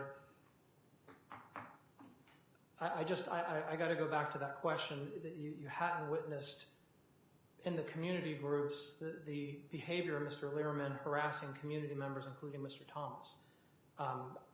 Just to be clear on that question, you haven't witnessed what you would consider being bullying tactics or harassing behavior against other community members and Mr. Thomas from Mr. Learman? With my own eyes? Are you like physically in the same room? Have you witnessed them in any form? Just witnessed that. Could be your eyes, could be physically. I would say that there are bully tactics between the two of you, back and forth, yes. What about other community members? I don't recall that. I would not recall that. Because again, I'm not on social media. I took myself off of Facebook purposefully for almost a year. So, did any of the folks in the community reach out to you directly? How's sustained? Let me try to reframe this question. When you reframe it, make sure it's non-leading. Some of the questions have been very leading. Have you been contacted about Mr. Learman from anyone in the community? Via email, phone calls, any contact method? No, not specifically about Mr. Learman, no. You haven't received any emails or phone calls about Mr. Learman? No emails that I recall.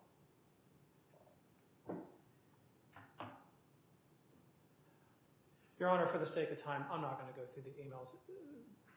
I'm not going to do that to the court today. That is not true, but I will back down off this.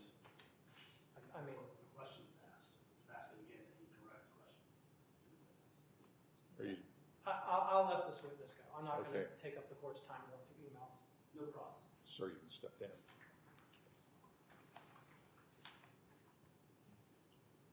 Your Honor, may I have Miss Angelica Barish brought to the courtroom.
solemnly swear that the testimony you're about to give before this court is the truth, the whole truth, and nothing but the truth, so help you God? Yes.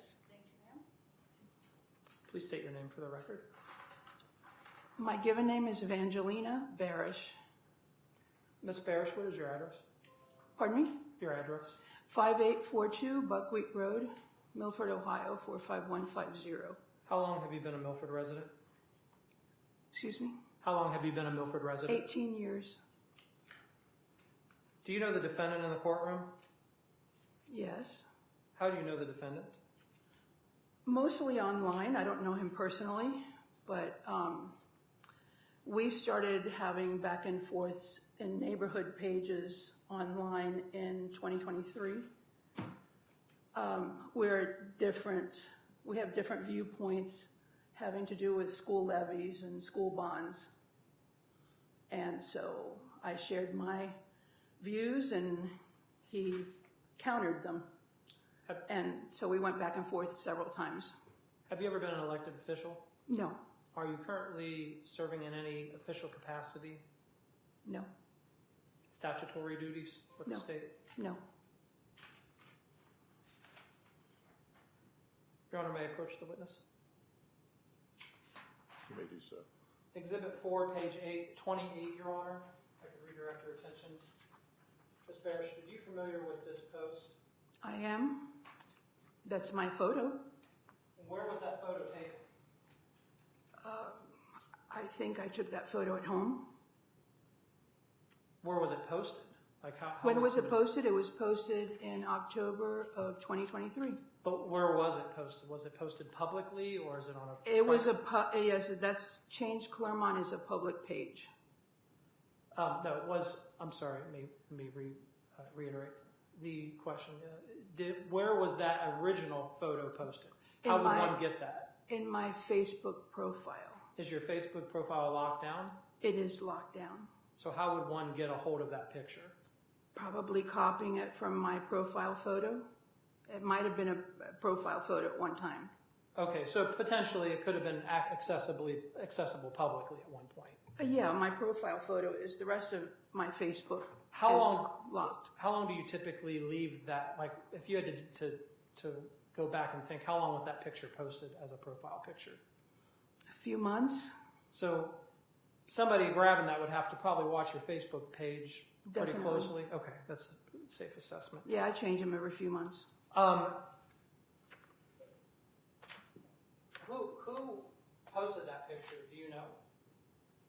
Well, as far as I know, Michael Lehrman is the one that's behind Changed Claremont. What led you to believe that?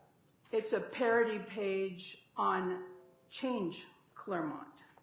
But how do you know Mr. Lehrman is the owner of that page? No, it's hearsay. It's hearsay to you? Yeah. That he's the one. Did you attend a hearing between Mr. Thomas and Mr. Lehrman, where Mr. Lehrman filed a protection order against Mr. Thomas? Yes. Do you recall Mr. Lehrman on the stand admitting anything in that hearing? I believe that he was asked if he was behind that page, and he admitted to it. But you can't be for certain? I think so. That was a year ago. I think that's what was said. The Exhibit 4, page 26, Your Honor. Ms. Barish, do you recognize that photo? Yes, that's another profile photo that I had on Facebook. And just below it is a photo of a dildo that was thrown in my yard after Mr. Lehrman doxed my address. And I posted it in a local neighborhood page. It's called the complaints page. And my complaint was that that was thrown in my yard, my front yard. Did you ever find out who threw that in your yard? No, I don't have cameras, so I don't know exactly. But it just happened to be a few days after he doxed my address. But there's a picture of you There's with a the picture dildo in the yard Mm-hmm. posted on Changed Claremont, where Mr. Lehrman is the owner. Is that correct to say? Right. Have you witnessed Mr. Lehrman harassing Mr. Thomas? Yes, online, yes. What has been your experience in that, witnessing that? The attacks have been vile and unnecessary.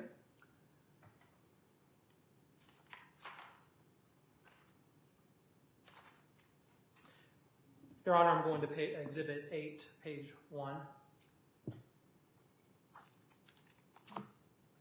Before I go there, on Change to Claremont, after that protection order hearing that you attended and witnessed with Mr. Learman, Mr. Thomas, did anything transpire on Changed Claremont, Mr. Learman's page? Did he do anything differently on that page after the hearing? I don't think so. I know that he's made other posts that have been just as vile. But against Mr. Thomas? Mr. Thomas, myself, and others. But if you visited that page, would all the content, if you were to go to that page today, was all this content still exist on that page? No, he deleted a lot of it after that hearing. Why? Probably to save face. I can only speculate, but. So this content that I have submitted to the court is no longer available? Most of it is no longer available. Okay. Exhibit 8, Your Honor, has a date of December 8th, I'm sorry, Ms. Barish, December 18th, 2024. Are you familiar with this post? Yes. Now, who owns that page? That is Mr. Lehrman also. Now, what makes you think Mr. Lehrman would create a second page to harass Mr. Thomas and the community after scrubbing content on a previous page, being told in court not to create another page and that it's childish? Why would Mr. Lehrman create another social media page harassing Mr. Thomas in 2024? Objection. Sustained. Your Honor, I'd like to turn your attention to Exhibit 8, page 2. This is a copy of the BOE file designation of treasure, raised right Claremont, that Mr. Lehrman filed in his name. Objection, leading. I'm responding to the objection. You're responding in a leading way. I'm sorry. You can't. You're on direct, so you can't lead and make leading comments. It has to be non-leading. Okay. Go ahead. I can reframe the question, Your Honor. I'll withdraw. Ms. Barish, that page was created, and why was that page created if you had to put a comment on in testimony? There's another unit, another entity that was being formed called Raised Right. Okay. And you and Louisa McQueen did a video on it, a video for all to see. Anyone could see it. And they named the PAC Raised Right. And Mr. Lehrman, 2 days later, got the name, he obtained the name through the state and opened this page. So Mr. Lehrman opened a page, if I'm understanding correctly, Mr. Lehrman watched a video, and what you're testifying to is that Mr. Lehrman watched a video of Mr. Thomas and Ms. McQueen talking about forming a PAC with this name, then 2 days later went and started a PAC with that same name? I'm just asking for clarification of her testimony, Your Honor. You're doing it in a leading way. I apologize. I'll withdraw. Ms. Barish, are you familiar with this record? I am. This is a record from the Board of Elections, and that's when Mr. Lehrman got the PAC name registered with the state. This is a state form. So that form shows the court what? What does that prove? That proves that on the 23rd of November of 2024 at 10:19 a.m., he formed this PAC with the state. And that was just a couple of days after the video with yourself and Louisa McQueen saying that you were going to open up a PAC under that name. So this Raised Right PAC was opened by Mr. Lehrman. Correct. And then this page is called the same as this pack, is that correct? Yes, So would it be safe? yes. So, I can't ask you that question. All right. The page has the same name as the pack. Okay. So it would appear that Mr. Lehrman would own this page. That's my conclusion, yes. Okay.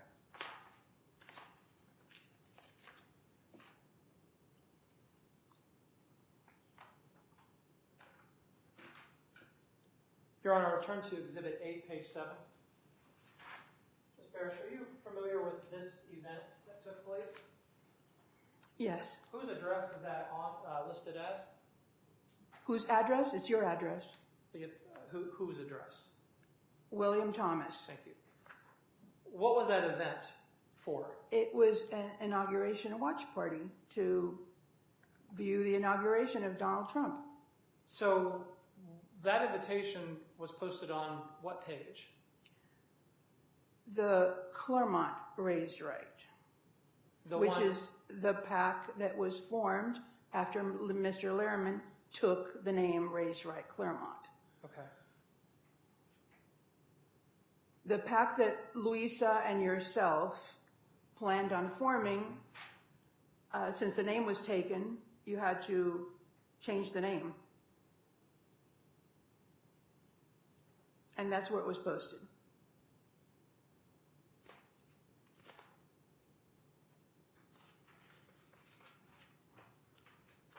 Exhibit page 8, page 10.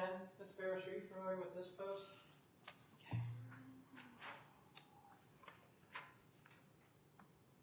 Yes, I've seen that post. In that post, what is your impression of that post? It's a lie. So Mr. Lehrman writes on this post, identity fraud, look at these copycats because why? If there's only a copycat, it would be him after he watched the video and he took the name. Do you feel that watching videos would be harassing to you? Somebody watching Not something? watching a video is not harassing, but if you take steps after you've watched the video to upend the plans of using that name, yeah, I would consider it harassment. No further questions, Your Honor.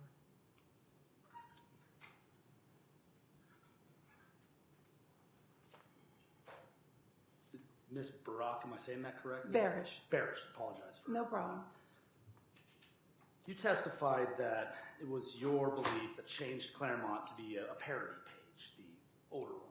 Changed Claremont, yes. Was a parody page, right? Right. And then make sure I'm getting these right, I don't want to confuse them. The second one was Claremont Raised Right. Is that a parody page as well? No, I wouldn't consider that one a parody page. I would consider it, an opinion page, political opinion page. Fair enough, political opinion page. Okay. Sure. It's not a place that the general public would go for news. Well, I don't know. The general public is able to go into that page. It's a public page. Sure, but the things on it they're not true, right? Well, some are. Some is. Some is taken from the news channels. And then what? Done what with? And he puts his opinion on it. But it's an opinion piece, everything that's on there. Yeah, I guess so. Sure. Now, would you consider yourself a public figure in the political community? Public figure? No, I'm not a public figure. Not a public figure, but No. you do. I'm a resident. You're a resident. Yeah. But you get on like live stream live stream meetings with this PAC, right? I'm there. Sitting up front, sitting at the table with Mr. Thomas and Ms. McQueen. Yes. And is that normal? Are you there every time sitting with them?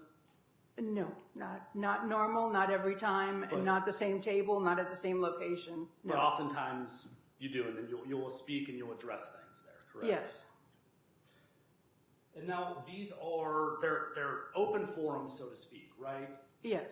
And you all discuss politics, you discuss Claremont County and any type of issue or hot topic, so to speak, in your political forum. Yes, I would suppose so. Now,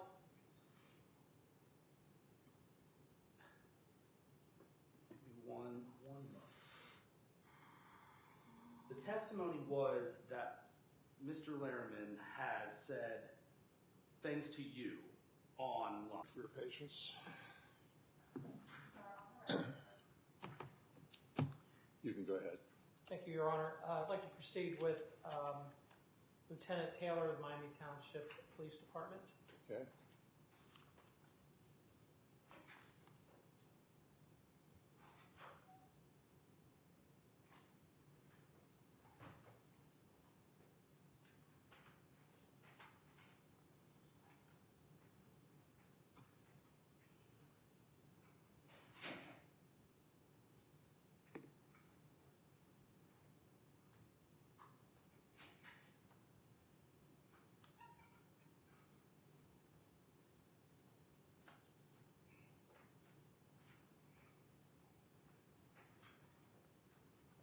Could you please raise your right hand, sir? Do you solemnly swear that the testimony you're about to give before this court is the truth, the whole truth, and nothing but the truth, so help you God? I do. Thank you. You may be seated.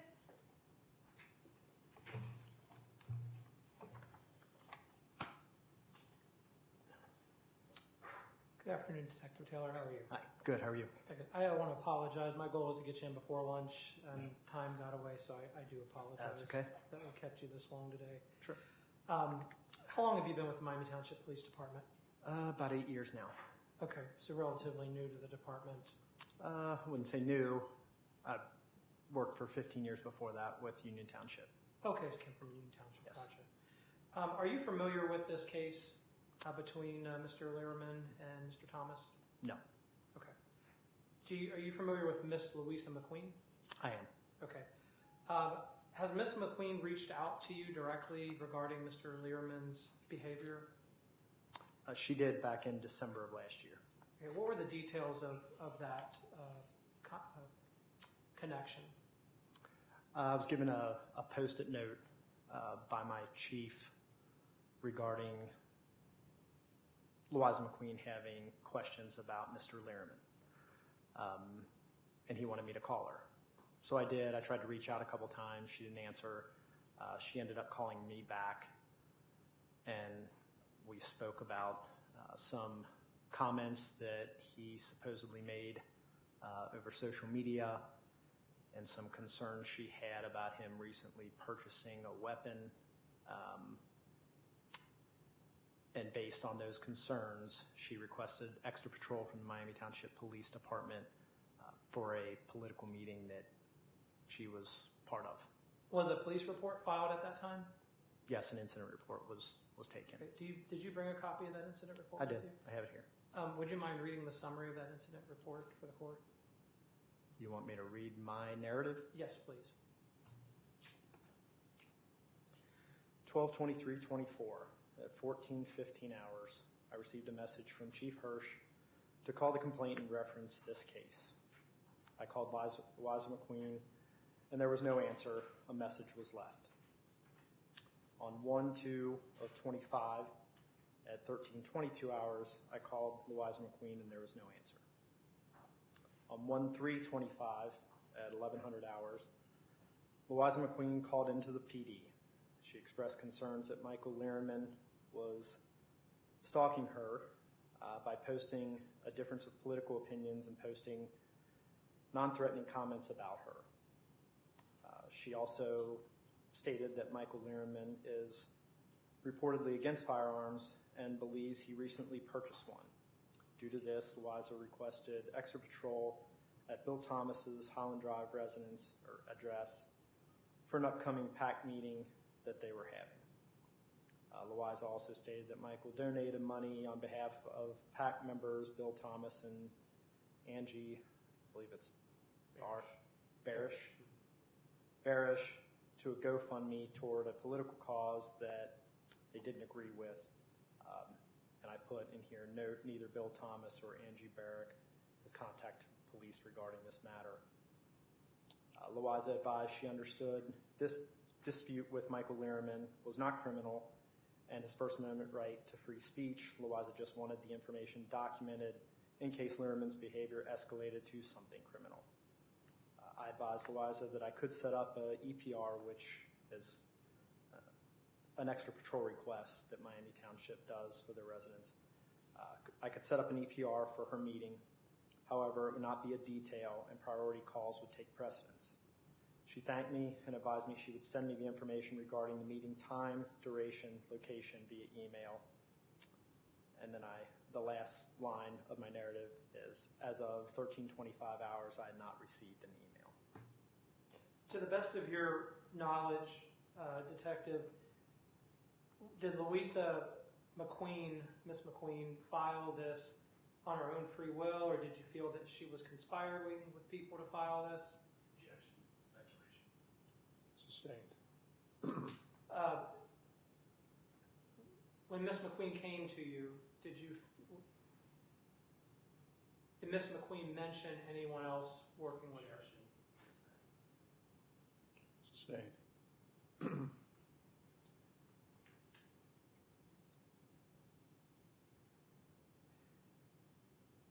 When you took the report from Mrs. McQueen, did Miss McQueen mention anyone else involved? Sustained. Care to elaborate, Ron? I'm not sure what the grounds are. I'm trying to establish that Miss McQueen worked alone on her own free will on this, that she wasn't asked to do this by anyone. That is my motive here. May I respond? Sure. It's an improper witness to get that testimony from. You can have Ms. McQueen take the stand and answer that question. Okay, I'll withdraw, Your Honor. Detective Taylor, do you have any other knowledge of anything with any other residents in Miami Township pertaining to Mr. Lehrman? No. Okay, no further questions, Your Honor. Cross. Very brief, thank you, Your Honor. Lieutenant Taylor, in the course of investigating your part in this, did you have any information on any of those comments made by Mr. Lehrman to Ms. McQueen were obscene? No. Any information if any derogatory language was used? I don't recall if she said that there was derogatory language. I believe. I don't remember exactly what she said, but I recall that it was non-threatening and non-criminal. Non-threatening and non-criminal? Yes. No further questions. Okay, you can step down. Thanks, Judge. Your Honor, I'll call Ms. McQueen to the stand.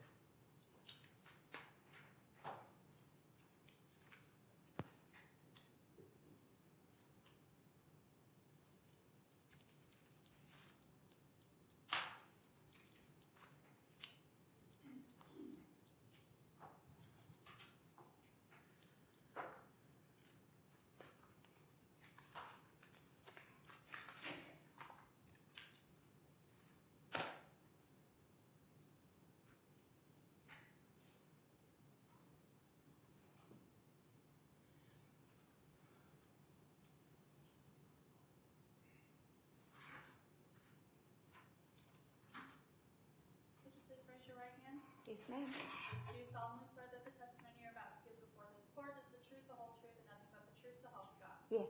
Thank you. Thank You you. may be seated. Hi, Judge. Could you state your name for the record? Sorry, I feel short here. Louisa McQueen, What's your address, Ms. McQueen? 6877 Oakland Drive, Loveland. And how long have you been a member of the Milford community?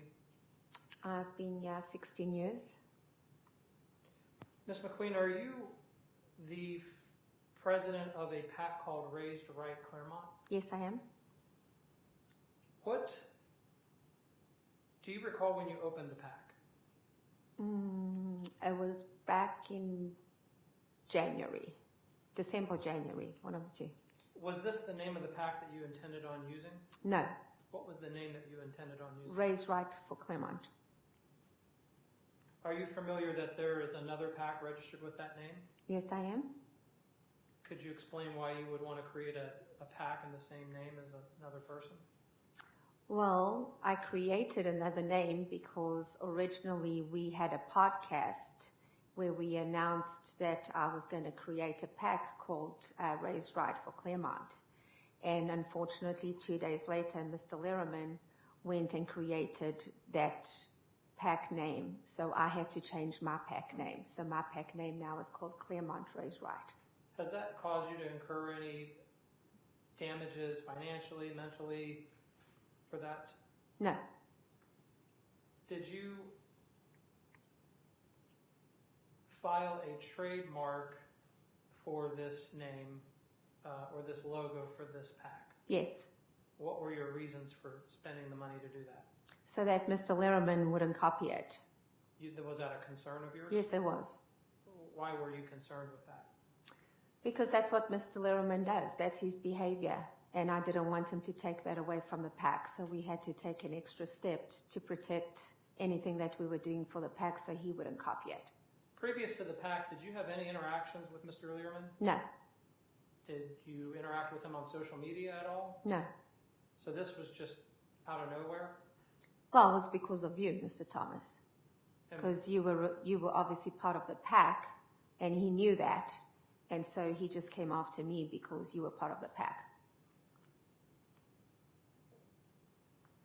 Was Adam Byrd, representative of the state of Ohio, at a meeting? Yes. Was that recorded? Yes, it was. Can you attest that a donation was made to GoFundMe in the name of your PAC? Yes. For a lawsuit with New Richmond? Yes. Did you donate that money? I did not. But the name of your PAC was used? Yes. Was Rep. Adam Byrd's name used after Yes. this meeting? Are you familiar with the Facebook page, Raise Right Claremont? Yes. Your Honor, I'm going to turn back to Exhibit 8. Ms. McQueen, may I approach, Your Honor? You may. This is a page, I just want to ask you a couple questions about Exhibit 8, page 2. I didn't bring my glasses. Oh, So I'm give me a minute. Sorry. It's okay. That is a registration with the Board of Elections. Did you have anything to do with that registration or work with the person that registered that in any way? Absolutely not. Did you give them permission? No. Did you discuss it with them at all? No. So how would someone know that you were going to create that name previous to that being created? Because we did a podcast. We did Facebook Live where we discussed what the PAC was going to be about and what we were forming and what it was going to be called. And 2 days later, we found out that this was registered by Mr. Michael Lehrman. Exhibit 8, page 10. Ms. McQueen, that appears to be an accusation that you copied Mr. Lehrman's page. So, and that was posted by Mr. Lehrman, we've determined. Were your intentions on creating this PAC a means to harass Mr. Lehrman or copy him in any way? No, sir, I don't have history of harassing people. Ms. McQueen, could you look at page 11 of the Exhibit 8 and tell us who's in the picture there? I am. And that in the picture, where was that picture taken? At the New Richmond School Board meeting. Why would somebody have a picture of you at a New Richmond School Board meeting? Because that's what Mr. Lehrman does. He stalks. So he took that picture of me being at the meeting and posted it on his Facebook page called Raise Right Claremont and said that this lady ain't raised right. Lies about forming a PAC and talks trash for 3 minutes. I'm not the only one talking trash. But up until this point that you created this PAC, you had no interactions, never commented, had no issues with Mr. Lehrman? No. No interactions? Don't know him from Adam. Is there anything else you'd like to add to the court? I think this is a waste of taxpayers' money. I would like to know how much Michael Lerman has actually cost the taxpayers' money in this nonsense. This is childish behavior. No further questions, Your Honor. Ross?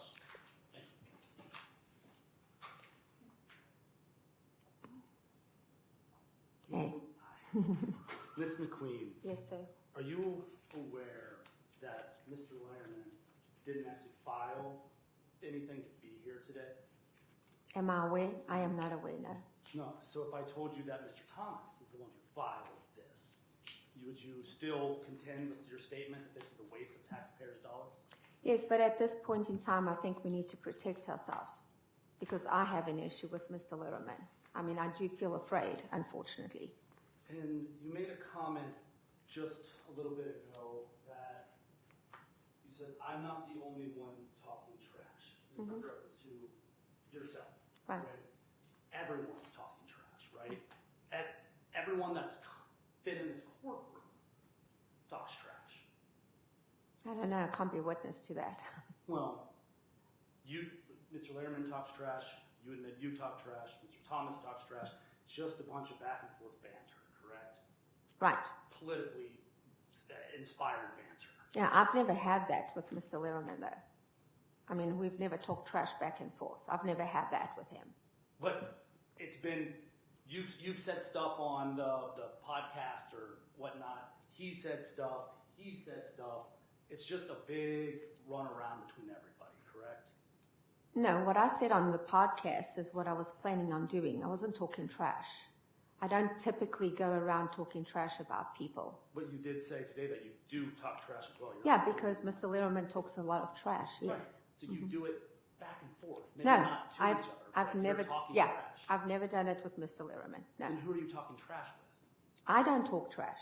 That's what I was saying. You just said I'm not the only one talking trash, as though you. No, I'm referring to the picture of what he said, that I was talking 3-minute trash. So I'm referring to that. This picture? Yes, sir. And this was taken from a live stream. I believe so. I don't know. I don't even know how that picture came about. I'm assuming that there was live stream there, and Mr. Lerman saw it and took it from there. You're referring to this as stalking behavior because someone's watching a live stream and snaps a picture? No, I'm talking about stalking behavior when I do a podcast and I now announce the name of the PAC and Mr. Lerman goes and registers the name 2 days later and then starts posting stuff on the Facebook page about me. No. That's the stalking I'm talking about. I have never typically had that. Understood. And it's your testimony that that's caused you mental distress. It's caused me to be afraid of him, knowing that he went and purchased a gun. Yes, it does cause me mental distress, I had to call the police officers in Miami Township and ask them to patrol the area when we were having meetings. Yes. And I believe, at least in the police report, she also said that Michael Lerman is reportedly against firearms, and you believe he recently purchased one. Yes. You have firsthand knowledge that he purchased the gun, or you believe that? No, I got first-hand knowledge as a witness. Mr. Thomas witnessed him purchasing a gun. But you didn't. No, I did not. So you don't have firsthand knowledge? No, not firsthand, no. Just through someone that told me, yes. So someone told you right. that he had purchased a gun. You have no firsthand knowledge that he did? No. But that's a concern still. If it's not first-hand knowledge, but you know through someone that he purchased a gun, I still know that he's got a gun, especially when he doesn't believe in guns, because Mr. Lerman is a Democrat. So you've seen him with a gun? I have not seen him with a gun. Then how do you know that he has a gun? How do you know, Ms. McQueen? You just said you know, but you've never seen him with a gun. Jesse, what is the point of this, honestly? That's what we're all wondering. Okay, because this is just really very childish. But this is a person that for the last 2.5 years has been a menace, has been a stalker, and just doesn't stop. I mean, where do we stop it? Like, where does it end? I want to know, when does it end? Because he doesn't ever end anything. He just continues. So at what point do we not become afraid or scared because you just don't know what's his next step? Does Mr. Lerman's name ever come out of your mouth? No. I try not to, You seriously. try not to. Yeah, I try not to. It does. Trying means that it does, right? No, it hardly comes out of my mouth. Even But at it my does. PAC, even Is at it my, yes or no?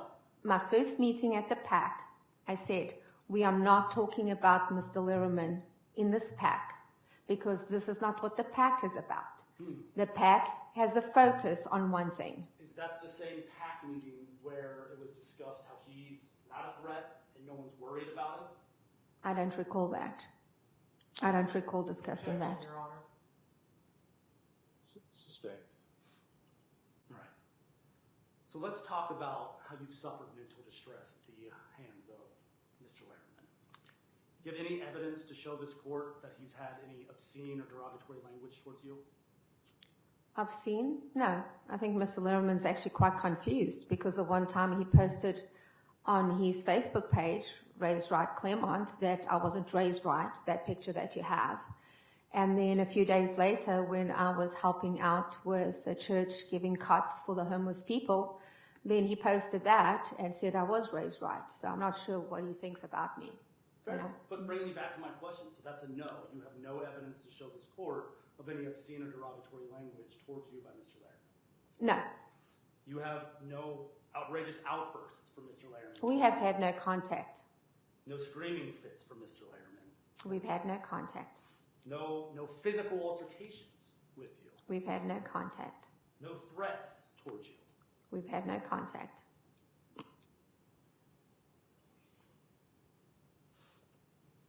Do you have any doctor's visits with a medical professional to show this court of you discussing how you suffer from mental distress? I don't have the records here, no. I'm sorry? I don't have any records here, no. Is that because you've never went to the doctor for No, it? I have. You have, but you have nothing to show this court? No. Nothing? I don't know I needed to bring anything.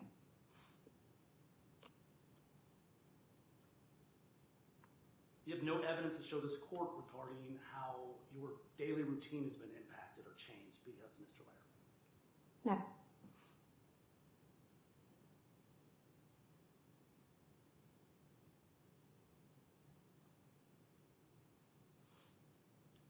In the report that you filed with police, your words were that he was stalking you by posting a difference of political opinions and posting non-threatening comments about you. Correct. Everything was non-threatening, right? Correct. But that's the same report where I obviously had concern that if we were going to have the meetings at Mr. Thomas's house and he knew exactly where it was going to be, I had concerns that he had a firearm. Did anything happen at any of those meetings, Ms. McQueen? No, but that's why I asked for police presence, because I needed to also protect the members of my PAC. You acknowledge that you understood that this dispute was non-criminal and his First Amendment exercises rights. I'm sorry, which dispute? Because there's been a lot. What you contacted, what you told Lieutenant Taylor? Yes. No further questions. I think we're on redirect. Thank you. Ms. McQueen, you were asked a question about this case being filed against Mr. Thomas, or Mr. Thomas filed this case against Mr. Lehrman. To your knowledge, has Mr. Lehrman filed any cases against Mr. Thomas? Let me hear your question again. I'm asking the witness if she has any knowledge of previous cases filed against Mr. Lehrman against Mr. Thomas. Sustained. There's been several. It's Oh, I'm sorry. Sorry. Sorry.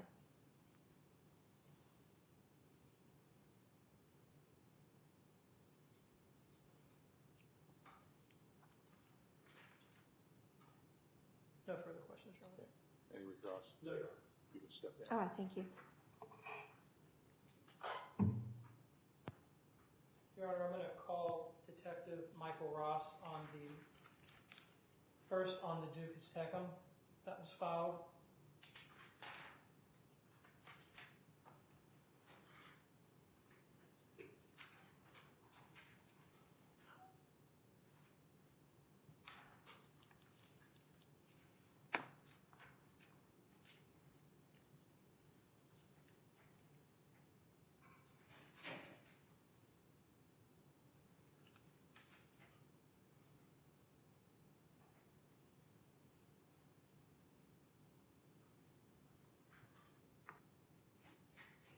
And Your Honor, I'm if Mrs. Souter's still out there with her son, I'm releasing her son because based on her testimony, I don't need to speak with him, so she can be released, if she's still here. What's the name? There's a lady out here. Souter, Sarah Souter, Aiden Souter, yes. Do you solemnly swear that the testimony you're about to give before this court is the truth, the whole truth, and nothing but the truth, so help you God? I do. Thank you.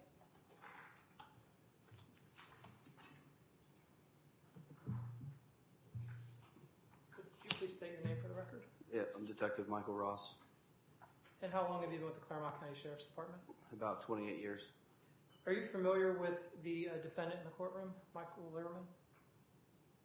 That's Michael Lehrman right there.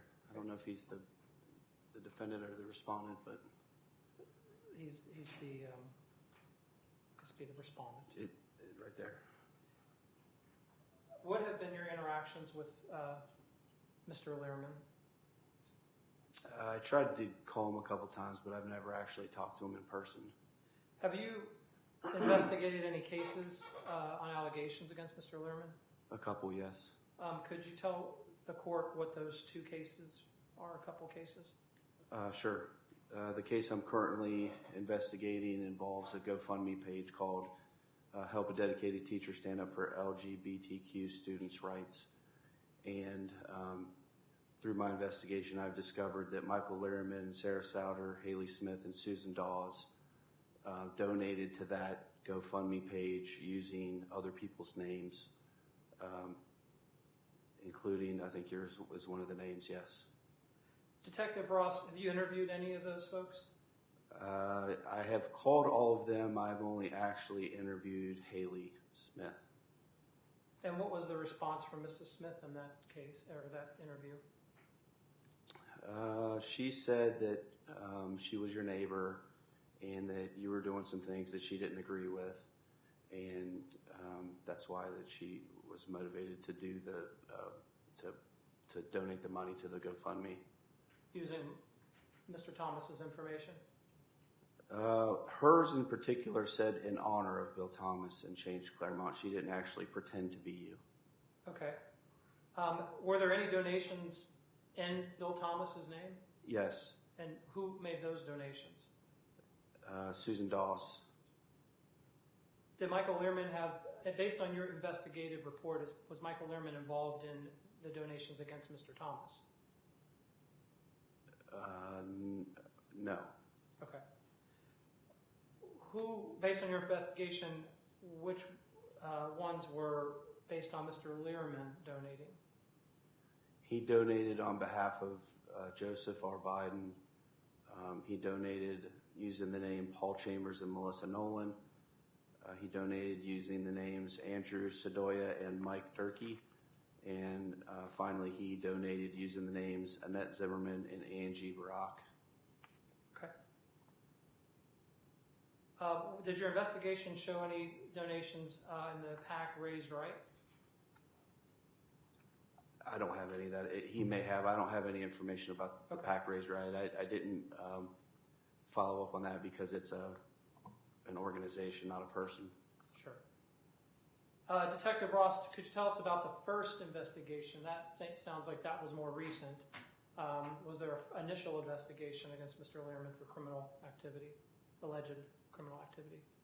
Yes, there was an investigation before this one involving you and Mr. Lehrman, and I think it involved the Facebook page Change Claremont, and also it involved, I'm drawing a blank, there was something else, hold on. It was, somebody had signed you up for a parenting class and you were getting emails about that parenting class, but I don't think that I could ever actually, prove that it was him. I suspected he was the person. Right. Did you attend the hearing, protection order hearing that was filed by Mr. Lehrman? I could not. I did not. Okay. So you were in the results of that investigation were inconclusive that Mr. Lehrman was the owner of Changed Claremont? I did I do believe I did prove that he created the Facebook page, the satire Facebook page, similar to your Facebook page, but I couldn't prove that he signed you up for the parenting classes. Right.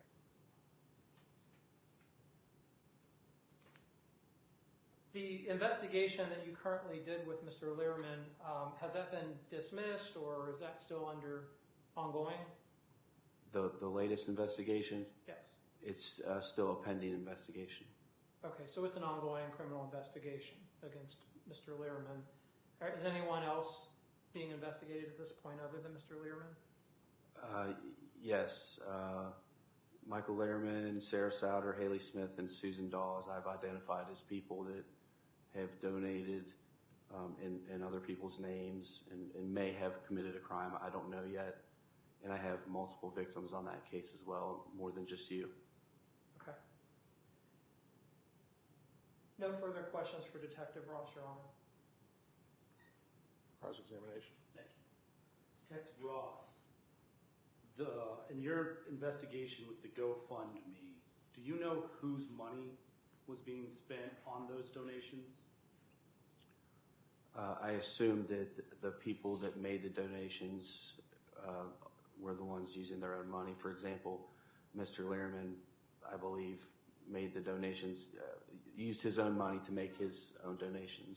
He wasn't taking money from the people the names that he used. No. Was there any other information from any of those people other than their names that was used in these donations? No. What year, the early investigation, the one involving the email, what year was that? I think it was last year, 2024. And then this GoFundMe investigation, I just hear it's new. Was that 2025 or? It actually started in December, so it would have been 2024. But, I mean, the bulk of my investigation has been this year, 2025. And that would carry over from that December, late December into the new year. Yes, sir. And then the earlier investigations, that early 2004, late 2004? I can't remember. If somebody has the report, I could tell you, but I can't remember off memory exactly when that investigation kicked off. Would you view that as a closely in time conduct, or was it not close in time, within a year? You mean the two investigations? Correct. I'd say that this has been an ongoing issue. I don't know, though, for sure if it's what exactly the date was. And on your investigation, there was nothing for Mr. Lehrman using Mr. Thomas's name? Not on this investigation. No further questions.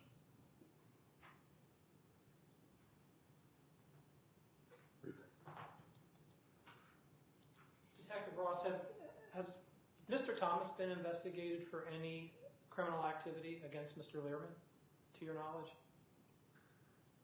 I believe that there is a cross investigation currently involving, with these allegations, there's also a cross investigation that Detective Swan is handling where Michael Lehrman is the victim and you're the suspect.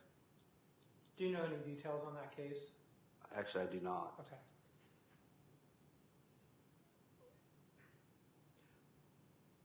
You've witnessed a lot of back and forth allegations through the Sheriff's Department through this case. Have you seen a difference between what would be normal banter versus criminal conduct?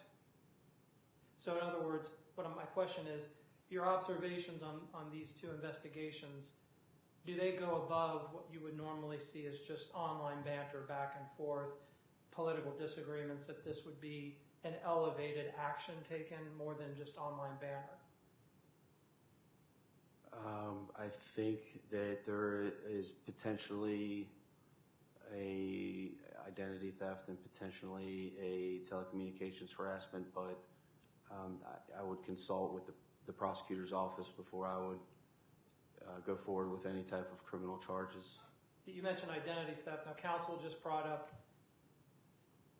the point of no monies were used of other people's. Can you explain to me the difference between identity theft and identity fraud? Are you equipped to answer that question? I'm not a lawyer. I would have to. Okay. I would have to look into the ORC and actually, read the code sections to specifically identify the differences. But identity theft. One of the things would be the name. So that's why I said it's potentially a crime. Right. But identity fraud would typically allude to somebody using other people's money, or is that typically what you see in those cases for identity fraud? It's like a monetary loss. That I'm not clear on that. I'm just curious why the department looked at identity theft versus identity fraud. I would assume it was because of monetary loss reasons, but that my question was it due to monetary loss reasons? Since there was no monetary loss, did you guys pursue identity theft instead of identity fraud? Was my question. I don't know the answer to that question. Okay. I just know that, you came to the office and made a complaint, and it's being investigated, and I'm not going to make the ultimate decision on charges. I'm going to defer to the prosecutor's office and consult with them and decide what charges best fit the evidence that I have discovered and make a decision then. Okay. No further. Go on. Mr. Ross, you did say that there is a pending investigation where Mr. Lerman is a victim. Yes, sir. And that investigation deals with an investigation into Mr. Thomas. Yes, sir. You can step down. Thank you. Your Honor, I subpoenaed Detective Swallen here. I'm not sure if he is here out there, but he would be my next witness. Detective Swallen? Yes. Jason Swallen. That's the name. Please? He's not here. I didn't see him. Okay. Okay.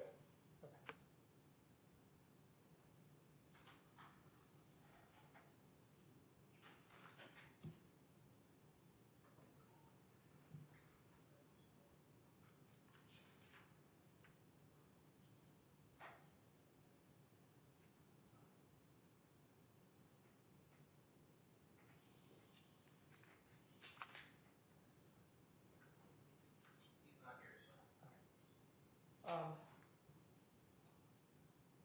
My next witness would be Mr. Lerman, Your Honor.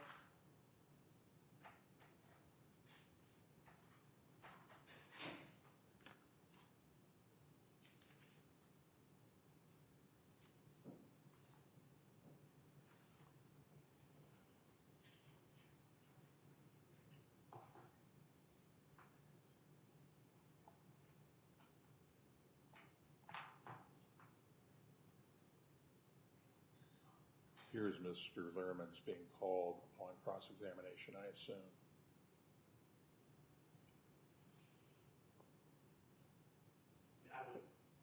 Please?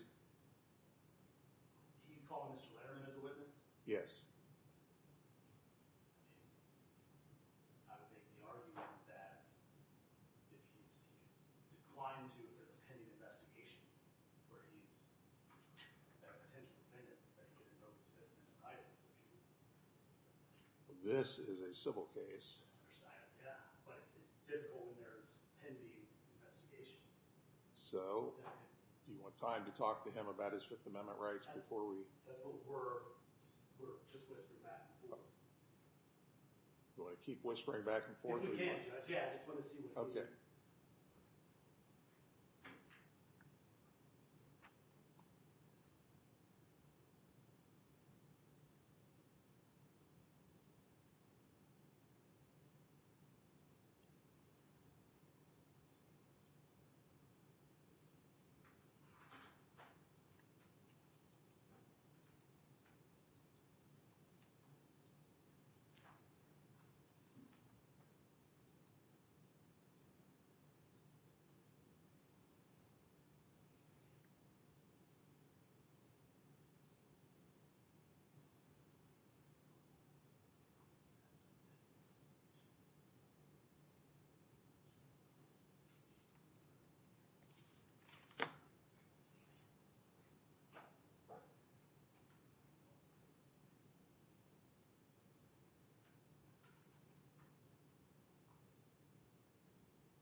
want to take a recess?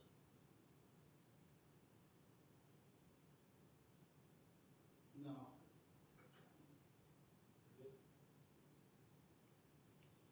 I mean, I would make the objection that he's under investigation, Your Honor, that he's subjected to invoking his Fifth Amendment right to self-incrimination. There's a possibility of self-incrimination. Anytime there's a pending investigation, that could result in him eliciting testimony, which I assume is what he's going to want to go down to. I could reserve that objection for the time comes, but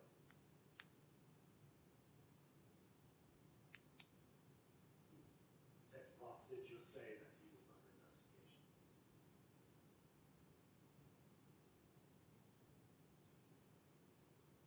So you anticipate any questions that are going to be asked, that will be your response that he's asserting his Fifth Amendment right since he is being investigated? I've seen it where a court will allow them to invoke it when the time comes on question, but I've also seen courts that say you have to invoke that right before being called to testify. That once you're in that stand, you're subjected to whatever questions may come. I think it's courtroom decorum, which whatever the judge's preference is under that. I don't want to subject my client to the self-incrimination issue.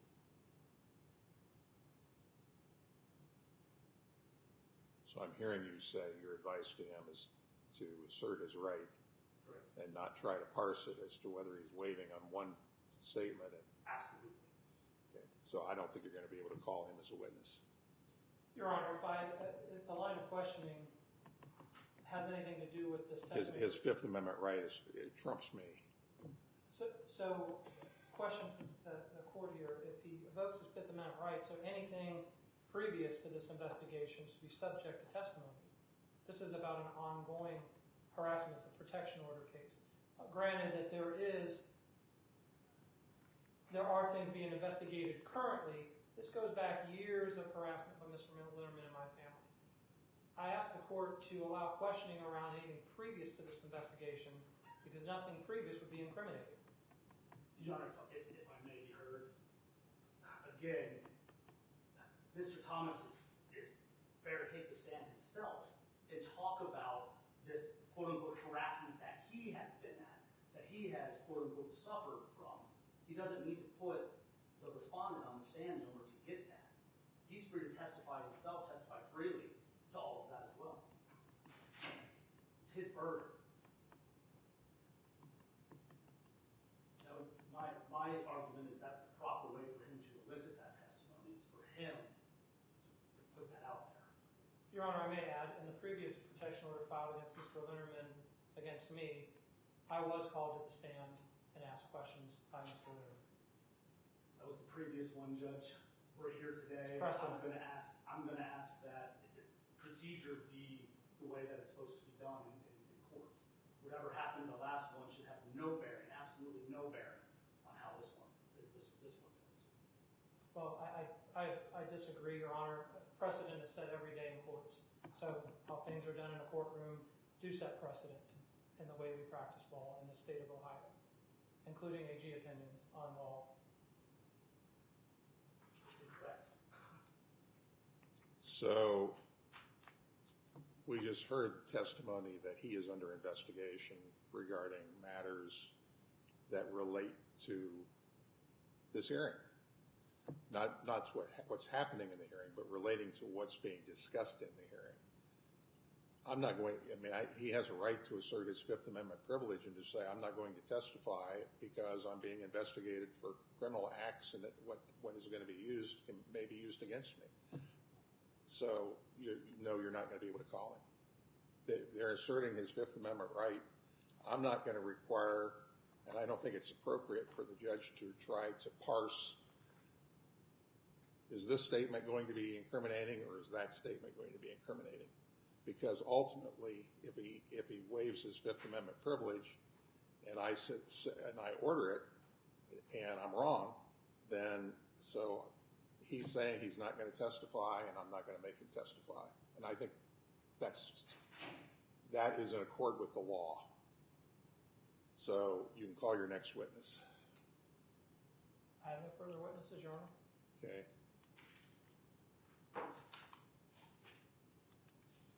Now, do you have any witnesses? Your Honor, before we even get to that, I would move this court for a motion for a directed verdict, as Mr. Thomas has failed to establish his burden. One, showing mental distress. There's been no testimony from Mr. Thomas that he had suffered any mental distress. Nothing. He never took the stand. He didn't testify at all to any of this.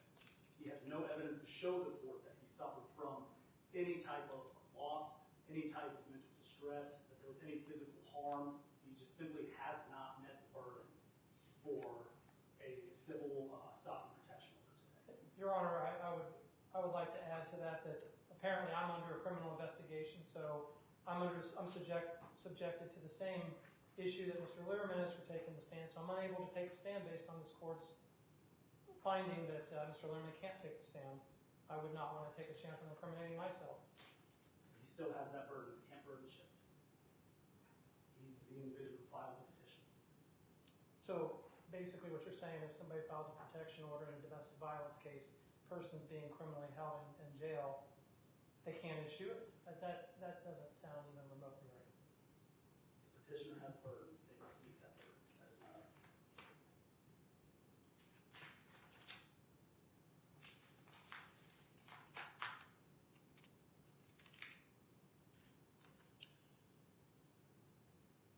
So you can call another witness if you want. You haven't arrested yet, I don't believe. No, I'm not. But I have no other witnesses, Your Honor. I'm not going to take the stand if I can't. If he's going to incriminate himself, I apparently would be in the same boat, since I don't even know what apparently you are both in the same boat, because the testimony of the officer was both of you are being investigated. Correct. Except I don't know what I'm certainly not going to ask. My ruling would be no different with respect to your client testifying versus the respondent testifying. Fine.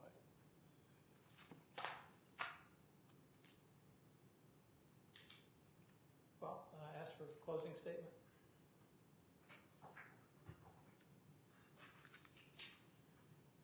Okay.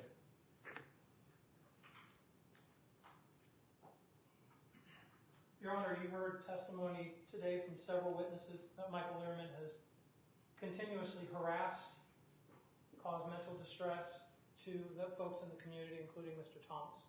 This has been an ongoing thing for years. This isn't recent. These are premeditated items that have been presented to the court, and the exhibits that have been submitted to the court, testimony, all allude to the fact that Mr. Lehrman has gone above what would be political banter online and has further advanced conduct that has been investigated in criminal instances.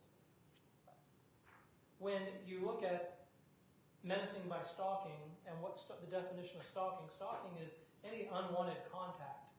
Mr. Lehrman following people, taking pictures of people, doxing people, pulling their records, goes far beyond just typical banter, as counsel's trying to allude to, that this has just been back and forth banter. There's been no argument that there have been bantering back and forth through social media. That nobody's denied that.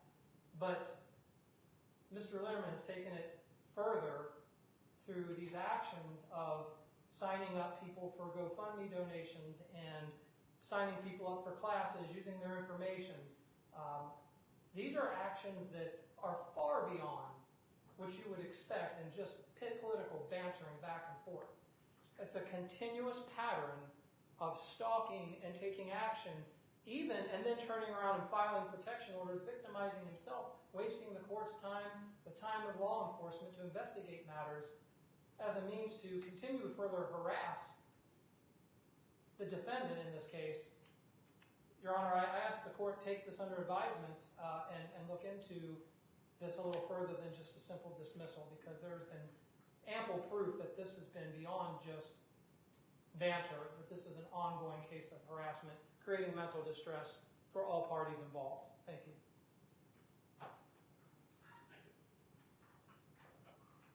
May it please the court, Mr. Thomas. A civil stalking protection order requires an individual to engage in a pattern of conduct that will knowingly cause another person to believe that the offender will cause physical harm to the other person or a family or household member, or cause mental distress to the other person or family or household member. This is not what we heard today. We heard a bunch of political rhetoric. We saw how some people cope when someone disagrees with them, bickering, name-calling, childish behavior by adults. There was absolutely zero testimony that any of this was physical, and absolutely zero evidence of any threats to cause physical harm to anyone. Again, so we are solely looking at mental distress and whether or not the petitioner put forth any evidence that he suffered mental distress. As he is the one who filed this, the others that are named, the burden of proof does not fall on them. It still falls on the individual who filed it. The court must look at mental distress and whether or not an individual actually suffered mental distress.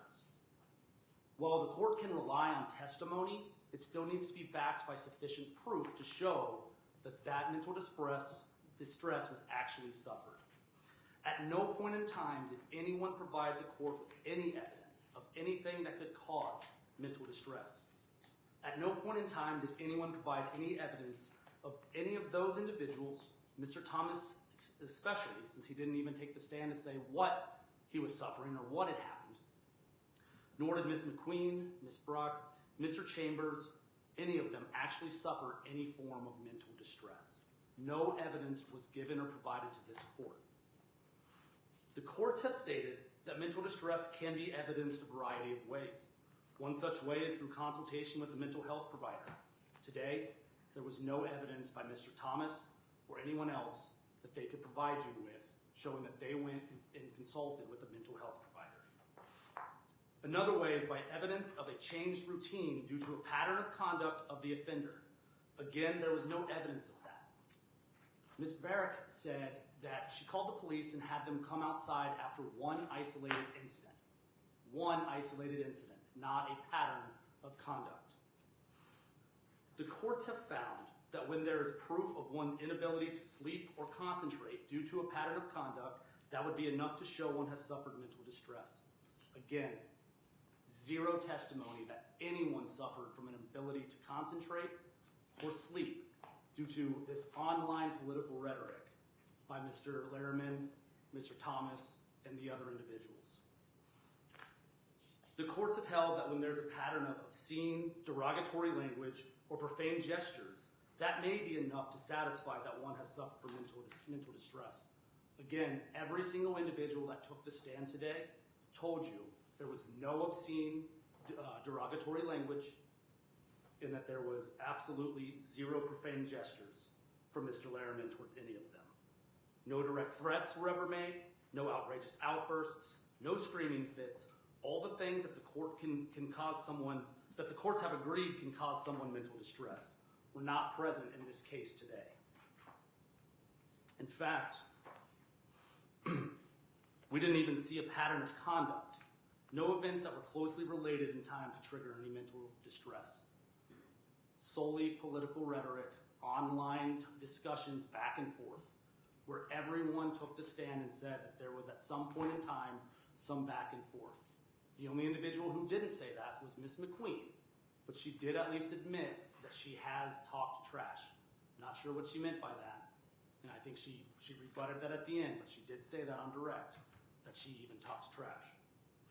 If the court does find that this back and forth could have caused mental distress, the petitioner and his associates carry themselves out to be public figures in this community and are not afforded the same protections as a layperson as cited in Hustler Magazine v. Falwell, 485 U.S.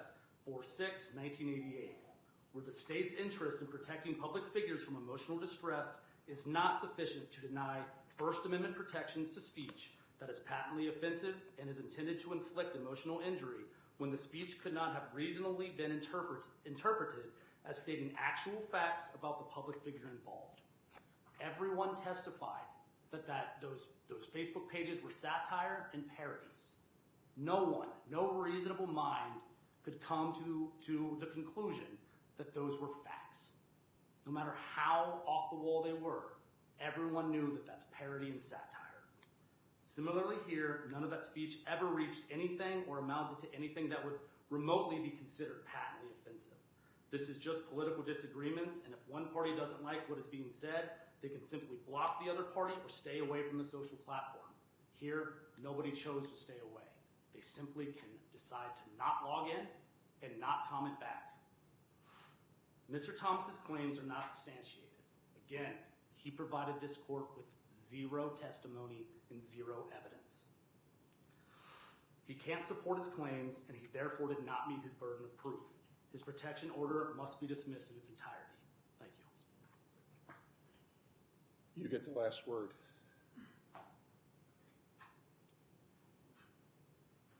Your Honor, counsel says that there was zero showing to the court that Mr. Lehrman had harassed, used defamatory language. Your Honor, you have an exhibit full of these screenshots. We showed them in the court. We testified to them. To say that there's that Mr. Lehrman's conduct is just political banter is disingenuous at best.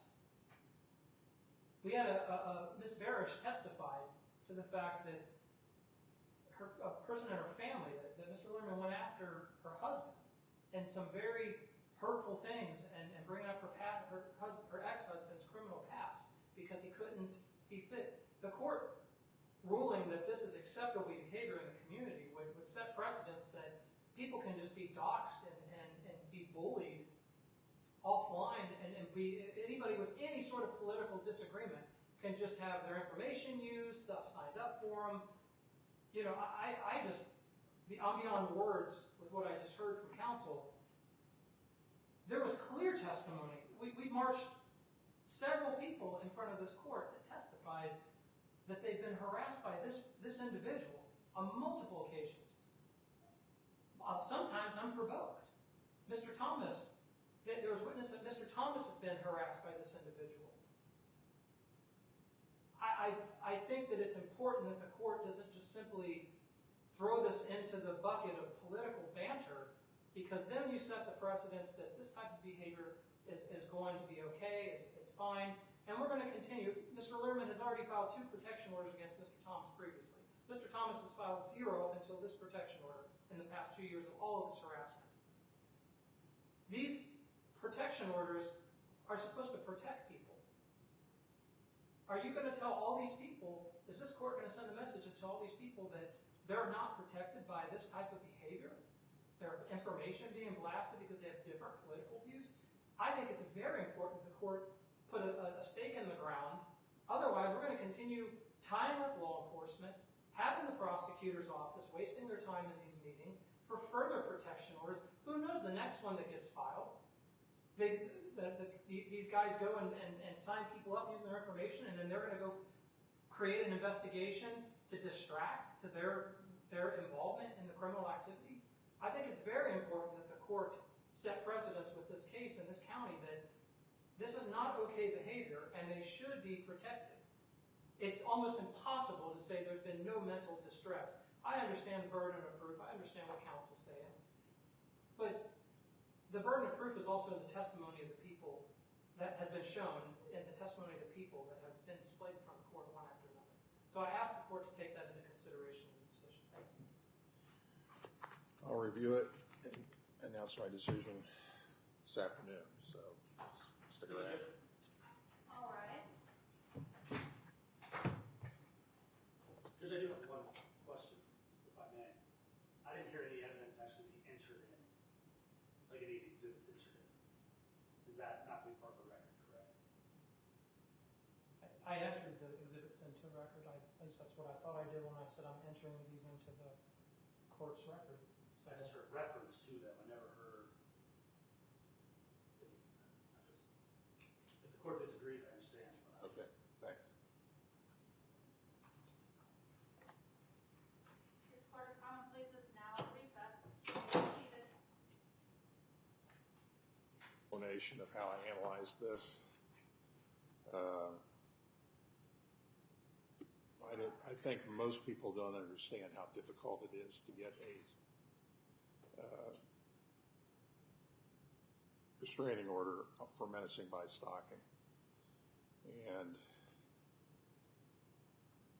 you went through it when you were making your argument, but it has to be a pattern of conduct. And a pattern of conduct means two or more actions or incidents closely related in time, whether or not there's been a prior conviction or not.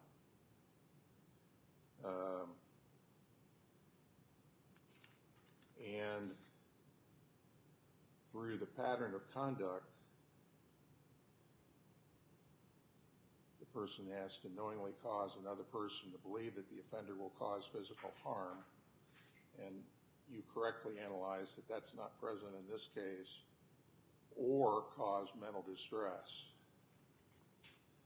And I think it was 1992 when this statute was adopted, but the legislature obviously wanted to make sure that this statute applied to cases that of some magnitude. In other words, it's not something that when you're unhappy, when the election didn't turn out the way you wanted, or when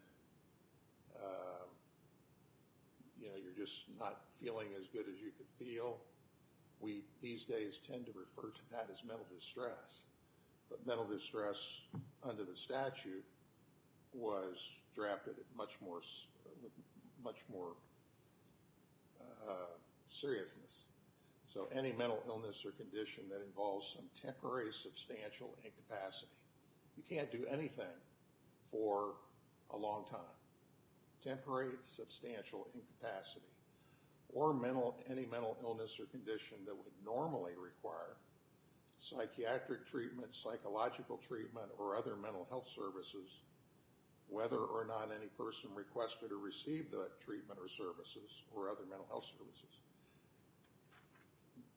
The way the statute was drafted is it has to be a really big thing. And when you have one of these cases before you where it's a really big thing, you know it.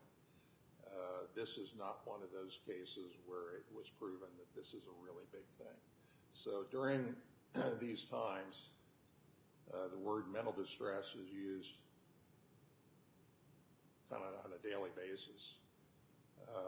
But mental distress that we think of when you find out that your candidate didn't win, or that somebody said something you didn't like, is not the mental distress under the statute. It has to be something that is really big and causes a really substantial effect. And that just wasn't present here. So the petition will be denied. They don't have an entry that you just have to write out your own entry when you're denying it. When you're granting it, you just fill in the blanks. But in any event, thank you very much. Thank you, Your Honor.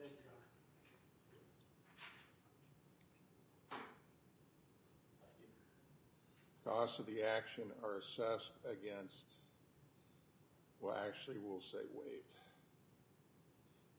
The choice is against the respondent or waived, and I'll put We waived. would ask for it to be waived. Right. Thank you.